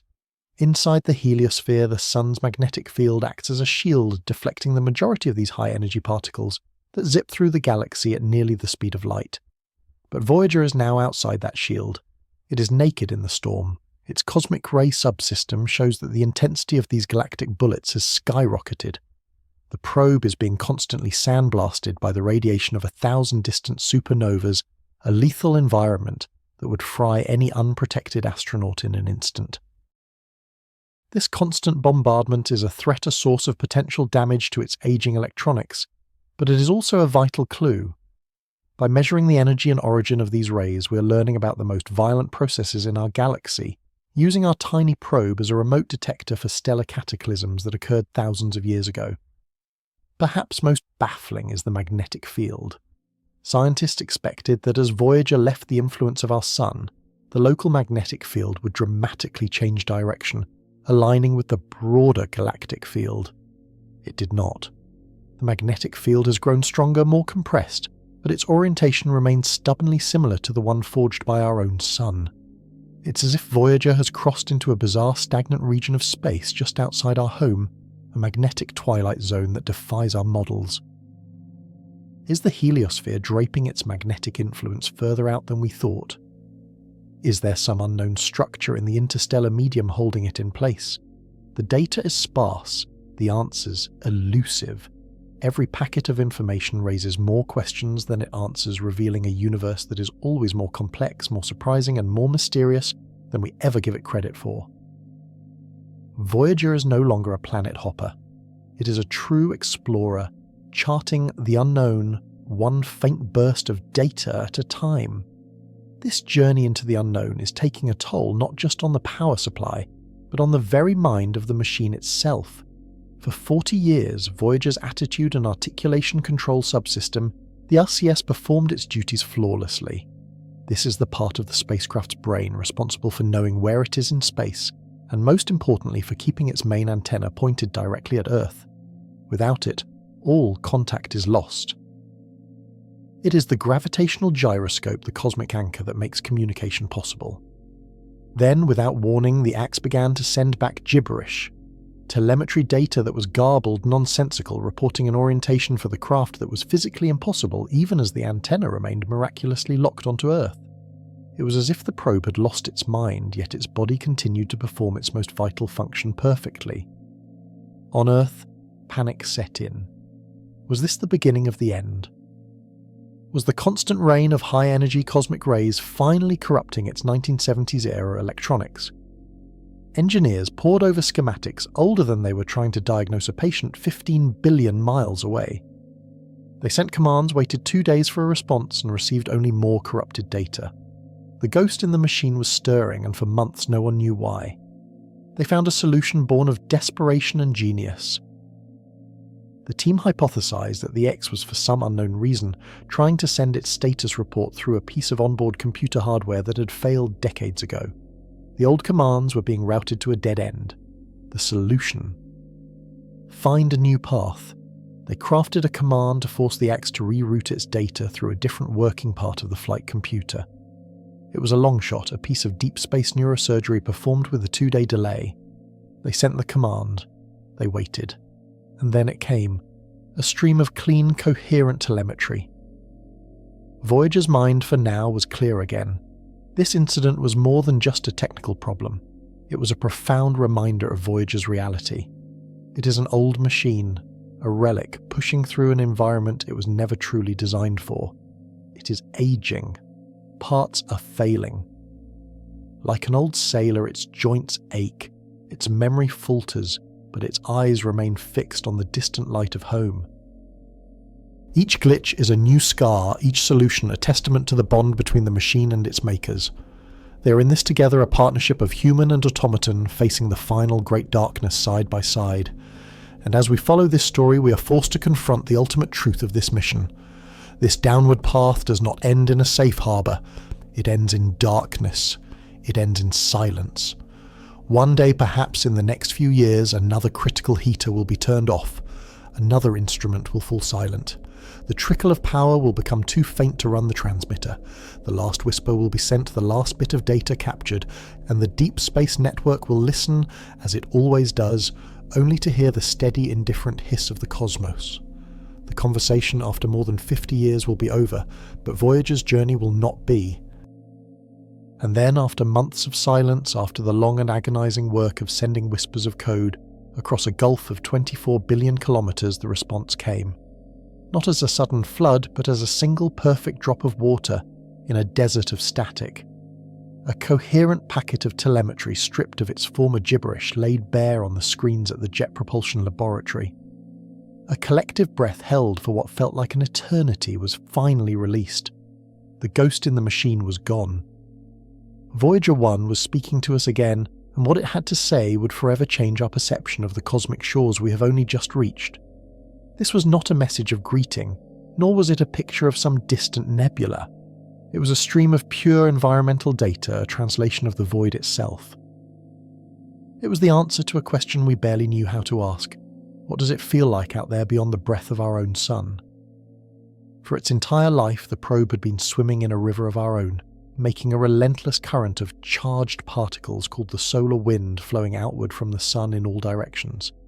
This was its home, its known universe. But where it is now is an entirely different realm, a place of profound otherness. It has plunged into the great galactic ocean, the true interstellar medium, and with its sensors it is tasting the water for the first time. The initial data confirmed the crossing the definitive moment of departure. The gale of solar particles had dropped to almost nothing, a near-perfect calm. In its place, a new population of particles appeared, a hail of high-energy cosmic rays, born in the hearts of ancient exploded stars, a rain that our sun's magnetic bubble, the heliosphere, had always shielded us from. But the most stunning revelation was not about what was gone, but what was there. Our models, our elegant and sophisticated predictions had painted a picture of this medium as a near-perfect vacuum, an emptiness of unimaginable purity.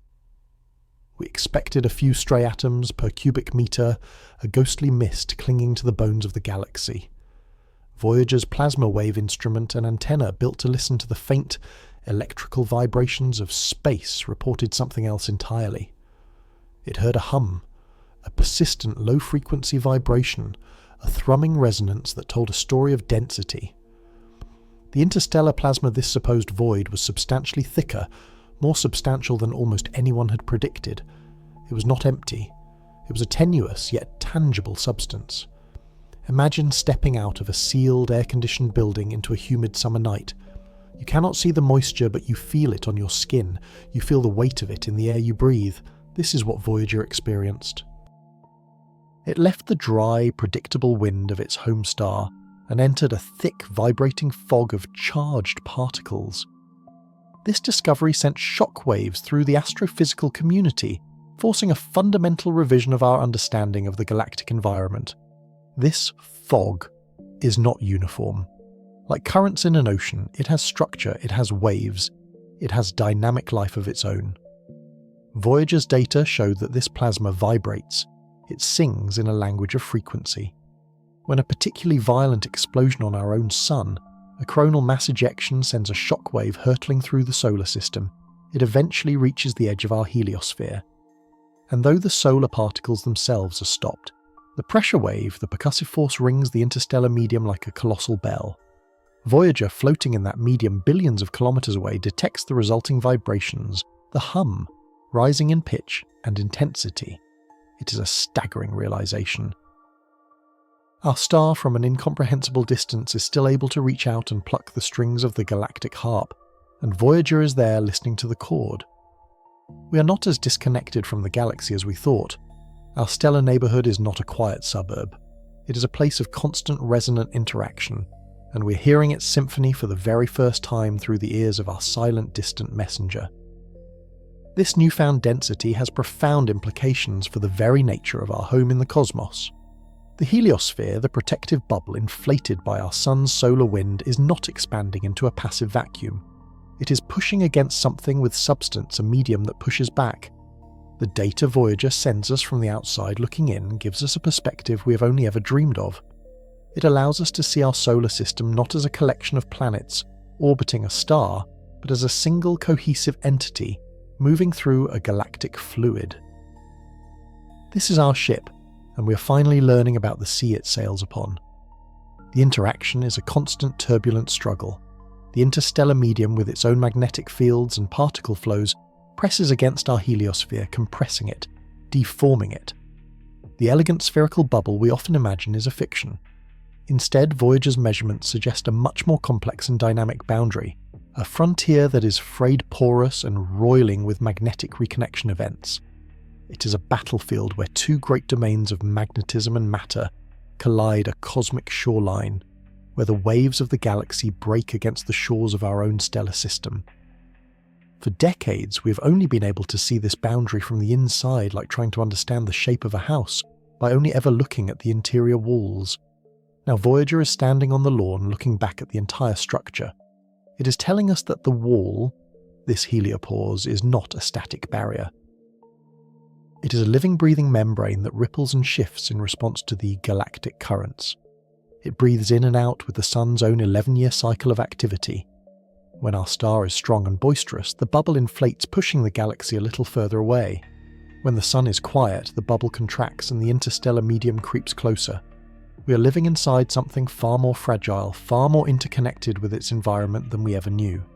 Our fate is tied not just to the health of our star, but to the cosmic weather of the local interstellar cloud through which we are currently passing. Voyager's continued journey is a constant real-time report on the state of our defences, a lone watchman on the farthest wall telling us of the forces that gather outside the gate. And then there is the bow wave. Like a ship ploughing through the ocean, our entire solar system, helmed by the sun, is hurtling through the Milky Way at a staggering 230 kilometers per second. This motion, pushing through the newly discovered density of the interstellar medium, should create a monumental structure ahead of us, a bow wave, or more accurately, a bow shock. It is a concept born from fluid dynamics, a theoretical prediction of a vast, turbulent region where the interstellar plasma is violently compressed, heated and deflected around our advancing heliosphere. For generations, this structure has been a ghost, a mathematical certainty that we could never directly observe. We have seen these structures around other distant stars, faint arcs of glowing gas visible to our most powerful telescopes, but our own, the one we are living inside of, has remained invisible, a phantom on our doorstep. Voyager 1, however, is now in the perfect position to change that. Having exited the heliosphere, it is now moving sideways relative to the sun's direction of travel, like a sensor drone being cast off the side of a massive vessel. It is perfectly placed to measure the characteristics of the interstellar medium both before and after it is disturbed by our sun's passage. The data streaming back is painting the first strokes of this invisible masterpiece. By comparing the pristine, undisturbed plasma it first encountered with the material it is flying through. Now Voyager is detecting the subtle telltales of this colossal shockwave. It is measuring changes in the magnetic field orientation, seeing the interstellar field lines bunching up and draping around the heliosphere's nose. It is sensing a subtle increase in plasma wave intensity, the crackle and hiss of particles being energized by the collision. These are not theories anymore. They are direct in situ measurements, numbers on a screen that represent the physical reality of our home's violent passage through the galaxy. We are charting the turbulence in our own wake. It's a structure of almost unimaginable scale. If you could see it, this bow wave would stretch across trillions of kilometers of space, a luminous, energetic scar carved into the fabric of the void by our star. It is the signature of our journey, the physical evidence that we are not static but are travellers on a grand galactic odyssey. Voyager is our scout flying just outside the port bow, giving us our first true reading of the cosmic ocean we are navigating. The information resolves long-standing debates. Some models predicted a strong, well-defined bow shock, a sharp and violent wall of plasma. Others suggested that the relative speeds and densities might only create a softer, gentler bow wave, more akin to a boat moving through calm water. Voyager's magnetic field data currently suggests the latter. The interstellar magnetic field appears to be stronger than anticipated, strong enough to divert the plasma flow around our heliosphere more smoothly, preventing the formation of a hard shock. It is a revelation that rewrites textbooks. The universe, it seems, is always more elegant, more complex than our initial assumptions. this isn't just an academic detail. Understanding the nature of this interaction is critical to understanding how our solar system is protected from the harsh radiation of the galaxy. This bow wave is our first line of defense, a kind of cosmic cowcatcher that deflects the most energetic particles and tangled magnetic fields before they even reach the heliosphere itself. It is an integral part of the nested series of shields that ultimately allows life to persist on Earth. By measuring it directly, Voyager is not just satisfying our curiosity, it is conducting the most remote and ambitious home inspection ever attempted. Furthermore, the composition of the interstellar medium revealed by Voyager's cosmic ray subsystem is giving us a direct sample of the raw materials from which stars and planets are born. For all our astronomical prowess, we have always studied this material remotely analysing the light that passes through it. Voyager is physically touching it. It is counting the atoms identifying the isotopes of hydrogen, helium, carbon and oxygen that litter the space between stars. This is the stuff of creation, the recycled remnants of long-dead suns, the seedbed for future solar systems. Each particle that strikes its detectors is a tiny messenger from the galactic ecosystem, telling a story of nucleosynthesis in ancient supernova and the slow, patient chemistry of the void. It is cosmic archaeology of the highest order. By analysing this material, we can better understand the chemical evolution of our corner of the Milky Way, and in doing so better, understand the specific mix of ingredients that was available when our own solar system began to coalesce from a similar cloud of gas and dust 4.5 billion years ago. We are in a very real sense tasting the primordial soup from which we emerged. What is perhaps most profound about this new chapter in Voyager's mission is the shift in its purpose. For decades, it was a probe of discovery and explorer sent to visit known worlds and show them to us for the first time. It was a photographer, a cartographer of our solar system. Now its mission is more subtle and perhaps more significant. It has become a true emissary, a scientific outpost in an alien territory. It is no longer just looking at things, it is experiencing them. The data it sends back is not a picture of a planet but a reading of an environment. It is the temperature, the pressure, the density, the magnetic field, the very texture of the space that separates the stars. It is the beginning of an entirely new field of exploration interstellar science. We have spent centuries perfecting the art of looking up at the sky, but with Voyager we have finally dipped our finger into it. Every packet of data is a dispatch from a frontier so vast and unknown it beggars the imagination, and with every passing day it sails deeper into that frontier. The faint hum of the interstellar plasma is now the constant soundtrack to its endless voyage. The soft rain of galactic cosmic rays is the weather it endures. The pressure of the interstellar magnetic field is the current it navigates. The probe is teaching us that interstellar space is not an absence, not a void.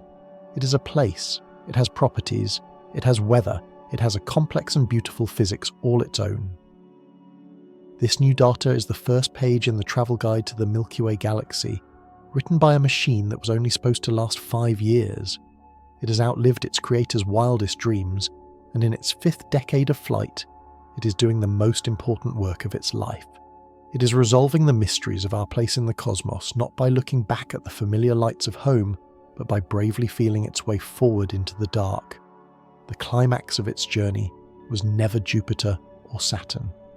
The climax is now. It is this slow, patient and methodical process of translation, turning the subtle physics of the void into the numbers that will define our understanding of the galaxy for generations to come. And it raises a new tantalizing question. If this is the nature of the space just outside our door, what other structures, what other wonders, what other even stranger realities lie waiting for it just over the next cosmic horizon? And so, after months of silence, the conversation resumes.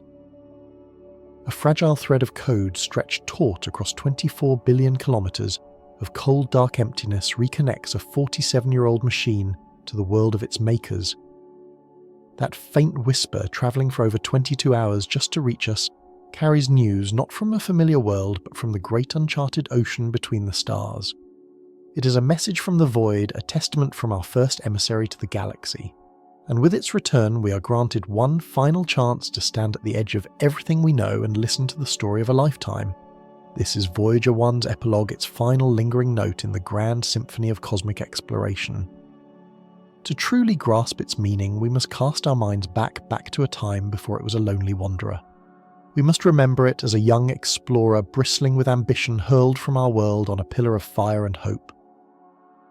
Its primary mission, a breathtakingly audacious grand tour of the outer solar system, was a celestial alignment that occurs only once every 176 years, a gravitational slingshot opportunity to visit the gas giants in a single magnificent voyage. It was a plan born from the boldest dreams of orbital mechanics, a chance to write entire new chapters of planetary science in just a few short years. And Voyager delivered beyond anyone's wildest imagination. It arrived at Jupiter not as a mere visitor, but as a revolutionary. The placid giant of our telescopes erupted into a chaotic, violent world, a roiling cauldron of storms with lightning bolts dwarfing anything on Earth. The Great Red Spot, once a mere curiosity, revealed itself as an anticyclone of unimaginable power, a hurricane so vast it could swallow our planet whole. Voyager showed us that Jupiter was not just a planet. It was a star that failed a seething dynamic system, with its own faint dusty ring and a court of bizarre, captivating moons. It was there in Jupiter's shadow that we received the first true shock of the mission. The probe's cameras swiveled to the small moon, Io expecting to see a cratered, frozen wasteland like our own moon. Instead, they witnessed the impossible, a world tearing itself apart. Plumes of sulfur and ash erupted hundreds of kilometers into space from active volcanoes, painting the surface in hellish shades of yellow, red, and black. It was a geological spectacle driven by the immense gravitational tug-of-war between Jupiter and its other moons. A discovery so profound it forced us to rewrite the textbooks on how worlds work. Suddenly, the cold outer solar system was not dead. It was alive with unimaginable fire. Then, flung onward by Jupiter's immense gravity, Voyager set its sights on the jewel of our solar system. It sailed towards Saturn, the ringed wonder, a planet that has captivated human imagination for millennia. What we thought was a simple, elegant set of rings exploded into a structure of staggering complexity. Thousands upon thousands of individual ringlets, composed of countless fragments of shimmering ice and rock, formed a celestial disk of breathtaking intricacy. Voyager saw strange, transient spokes haunting the B-ring dark radial features that appeared and vanished, defying our understanding of orbital physics. It discovered shepherd moons, tiny gravitational tugboats, carving out sharp edges and gaps in the rings, their delicate dance sculpting this magnificent cosmic work of art. Beyond the rings, it gave us our first intimate portrait of Titan, a moon larger than the planet Mercury shrouded in a thick nitrogen-rich orange haze. Here was a world with an atmosphere denser than our own, a place where liquid methane might rain from the sky, carving rivers, and filling seas on a surface we could not yet see. It was a tantalizing glimpse of a primordial Earth frozen in time. This was the apex of its planetary mission, the culmination of the Grand Tour. Voyager had unveiled the solar system for what it truly was, not a static collection of orbs, but a vibrant, dynamic, and often violent family of worlds, each with its own story, its own secrets. It had fulfilled its purpose with a flourish, sending back a flood of data that would keep scientists busy for decades. Its mission could have ended there, its legacy secure as the most successful reconnaissance in history. But Voyager's journey was just beginning. Its trajectory, a precise calculation of risk and reward, sent it flying past Saturn and up out of the ecliptic plane, the flat disk where the other planets orbit. It was a path of no return. It would never again encounter another planet. Its new destination was a place we had only ever theorized about interstellar space. For years it sailed onward, its instruments now tuned to a different reality. The familiar light of the sun, our sun, shrank behind it, diminishing from a brilliant life-giving star to just the brightest point of light in a crowded sky. The mission transformed from one of planetary encounters to a long, patient vigil. It was now a sentry, a lone outpost measuring the solar wind, the constant stream of charged particles blowing outward from our star. This wind carves out a vast protective bubble in the interstellar medium, a magnetic cocoon we call the heliosphere. Everything we had ever known, every planet, every asteroid, every human being exists inside this bubble. Voyager's new goal was to cross its edge to become the first human-made object to ever leave it. Year after year, decade after decade, it flew reporting back on the changing pressures and particle densities as it neared the boundary. The solar wind slowed, piling up against the opposing pressure of the galactic medium, creating a turbulent, frothy frontier known as the termination shock. Voyager punched through it in 2004, entering a bizarre region called the heliosheath. Here the solar wind is hot, dense and chaotic, the last gasp of the sun's influence. For 8 more years it journeyed through this cosmic purgatory, a no man's land between the familiar and the truly unknown. Then, on August 25, 2012, something changed. The instruments registered a sudden dramatic drop in solar particles. Simultaneously, they detected a massive spike in high-energy galactic cosmic rays, particles forged in the hearts of distant exploded stars. The magnetic field, which had been aligned with our Sun, suddenly shifted, reorienting itself to the magnetic field of the Milky Way galaxy itself. The sound of the plasma around the probe measured by its plasma wave instrument changed its tune, its frequency rising to a higher pitch, a new song. The data was unmistakable. After 35 years of travel, Voyager 1 had done it. It had crossed the heliopause. It had left home. For the first time in history, a piece of humanity was sailing on the interstellar sea. It was a moment as profound as any in the history of exploration, a quiet digital achievement that echoed the first steps out of Africa, the first crossings of vast oceans. We had officially become a species that had touched the galaxy beyond our stellar cradle. From that moment on, every byte of data it sent back was a postcard from an unknown country. It told us of the pressures, temperatures and radiation of the space between stars, not from theory or remote observation, but from direct, tangible measurement. It was the first time we could truly feel the galactic winds on our face. And yet we always knew this final, heroic chapter of its life would be finite. The source of its power, a small pellet of plutonium-238, has been steadily decaying since the day it was launched. Its heat converted into electricity is the probe's lifeblood, its beating heart. And that heart is slowly, inexorably growing weaker. With each passing year, it generates about 4 fewer watts of power. 4 watts. The energy needed to light a dim refrigerator bulb. That is the agonizingly small margin that engineers on Earth have had to work with. This has forced upon them a series of painful decisions, a slow, calculated farewell. One by one, instruments have been turned off to conserve what little power remains. The camera systems, which gave us those iconic images of Jupiter and Saturn, went dark in 1990, but not before turning back one last time to take the most poignant photograph in our history. The pale blue dot, our entire world, a single fragile pixel suspended in a sunbeam. It was Voyager's parting glance, a final look over its shoulder at the home it was leaving forever. Since then, other systems have followed into silence. Heaters for the cosmic ray detector, the gyroscope for the plasma wave antenna. Each shutdown is a small death, a tiny part of its senses going dark, making it a little more deaf, a little more blind to the universe. This recent technical glitch, the long silence and the heroic effort to restore communication was a stark reminder of its mortality. It is an aging explorer at the very edge of its endurance. Soon, perhaps within the next year or 2 or 5, the final command will be sent.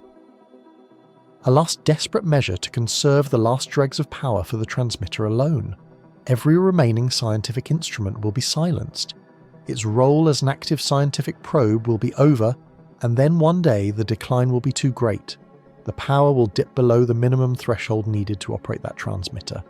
The carrier signal, that faint, steady tone that has linked it to us for over half a century, will vanish. The great antennas of the deep space network, their giant ears tilted to the heavens, will strain to listen. But there will be only the background hiss of the cosmos. Silence. A silence that will stretch into infinity. And in that moment, Voyager 1 will undergo its final, most profound transformation. It will cease to be a probe, it will cease to be a messenger, it will become a relic, a ghost ship on a sea of space-time coasting on the momentum of its initial launch. Its science mission will be over, but its cultural mission, its true ultimate purpose, will have just begun. Because attached to its side, protected by a shimmering golden aluminum cover, is a testament to the creatures who built it and sent it on its way. The Golden Record. It is perhaps the most ambitious, hopeful, and beautifully naive object we have ever created. It is not a weapon. It is not a claim of territory. It is a greeting card, a 12-inch gold-plated copper disc carrying the sights and sounds of our world. On its cover, a set of elegantly simple diagrams, a cosmic instruction manual showing how to play the record wherein the galaxy it came from, and a basic sketch of the strange bipedal life forms who made it. It is a message in a bottle cast into the greatest of all oceans, and what does this bottle contain? It contains us. It holds the murmur of Earth sounds, the wind, the rain, the crash of surf, the cry of a whale. The sounds of our technology, a train, a tractor, a Saturn V rocket lifting off. The sound of our own biology, a heartbeat, a laugh, the electrical crackle of a human brainwave. It carries the music of our planet, a stunningly diverse playlist that spans cultures and millennia, from Bach and Beethoven to Chuck Berry and Blind Willie Johnson, from Peruvian panpipes to Solomon Island chants. It is an offering of our highest artistic achievements, a single perfect note of human thought and feeling, and it carries our voices. Greetings in 55 different languages, each one a small hopeful prayer sent out into the darkness. From ancient Akkadian to modern Mandarin, the message is the same. Hello from the children of planet Earth. It is a self-portrait of a species painted in light and sound. A species capable of great art and great compassion, yet also one that sends a message of peace, while a recording of a Morse code signal taps out the word per aspera ad astra through hardship to the stars. The record is an honest admission of our complexities, our contradictions, our hopes. We do not know if anyone will ever find it. The odds are infinitesimally small. It is drifting toward no particular star on a journey that will take it 40,000 years just to pass near a star in the constellation Camelopardalis. By then that star will have moved on. Its journey is effectively eternal. But the act of creating it, the act of sending it, is what truly matters. It was an act of profound, unshakable optimism, a declaration that even if our time in the universe is fleeting, our ideas, our music, our curiosity, and our hope are worthy of preservation. A statement that we were here, we were alive, we looked up at the stars and we wondered. Voyager will now drift for an eternity we can scarcely comprehend.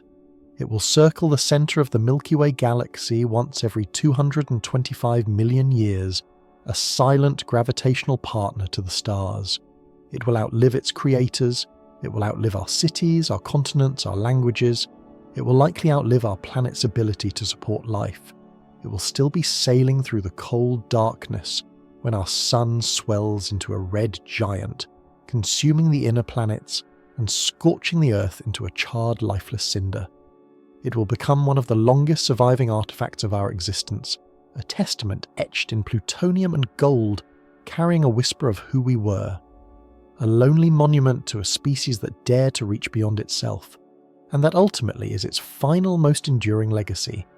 It is not just a machine of circuits and sensors, it is a piece of the human soul. It represents the most noble part of our nature, that insatiable, unquenchable curiosity that drives us to climb the next mountain, to cross the next ocean, to understand what lies beyond the horizon. Voyager 1 is a physical embodiment of our desire to know.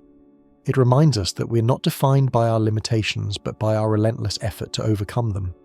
It proves that a species confined to a single fragile planet can project its senses and its dreams across its solar system and into the galaxy itself. Its journey pushes the very boundaries of what it means to be human, expanding our presence, if not in body, then in spirit, out into the cosmos. As its signal fades forever into the background noise of the universe, it does not leave us with a sense of an ending. It leaves us with a challenge. Its silent, eternal voyage is an inspiration, a call to the future generations of explorers.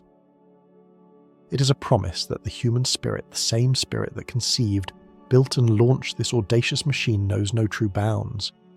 Even as we leave our home behind, we carry its memory with us, etched in gold, a final hopeful greeting to the magnificent silent and star-filled unknown. The journey is just beginning.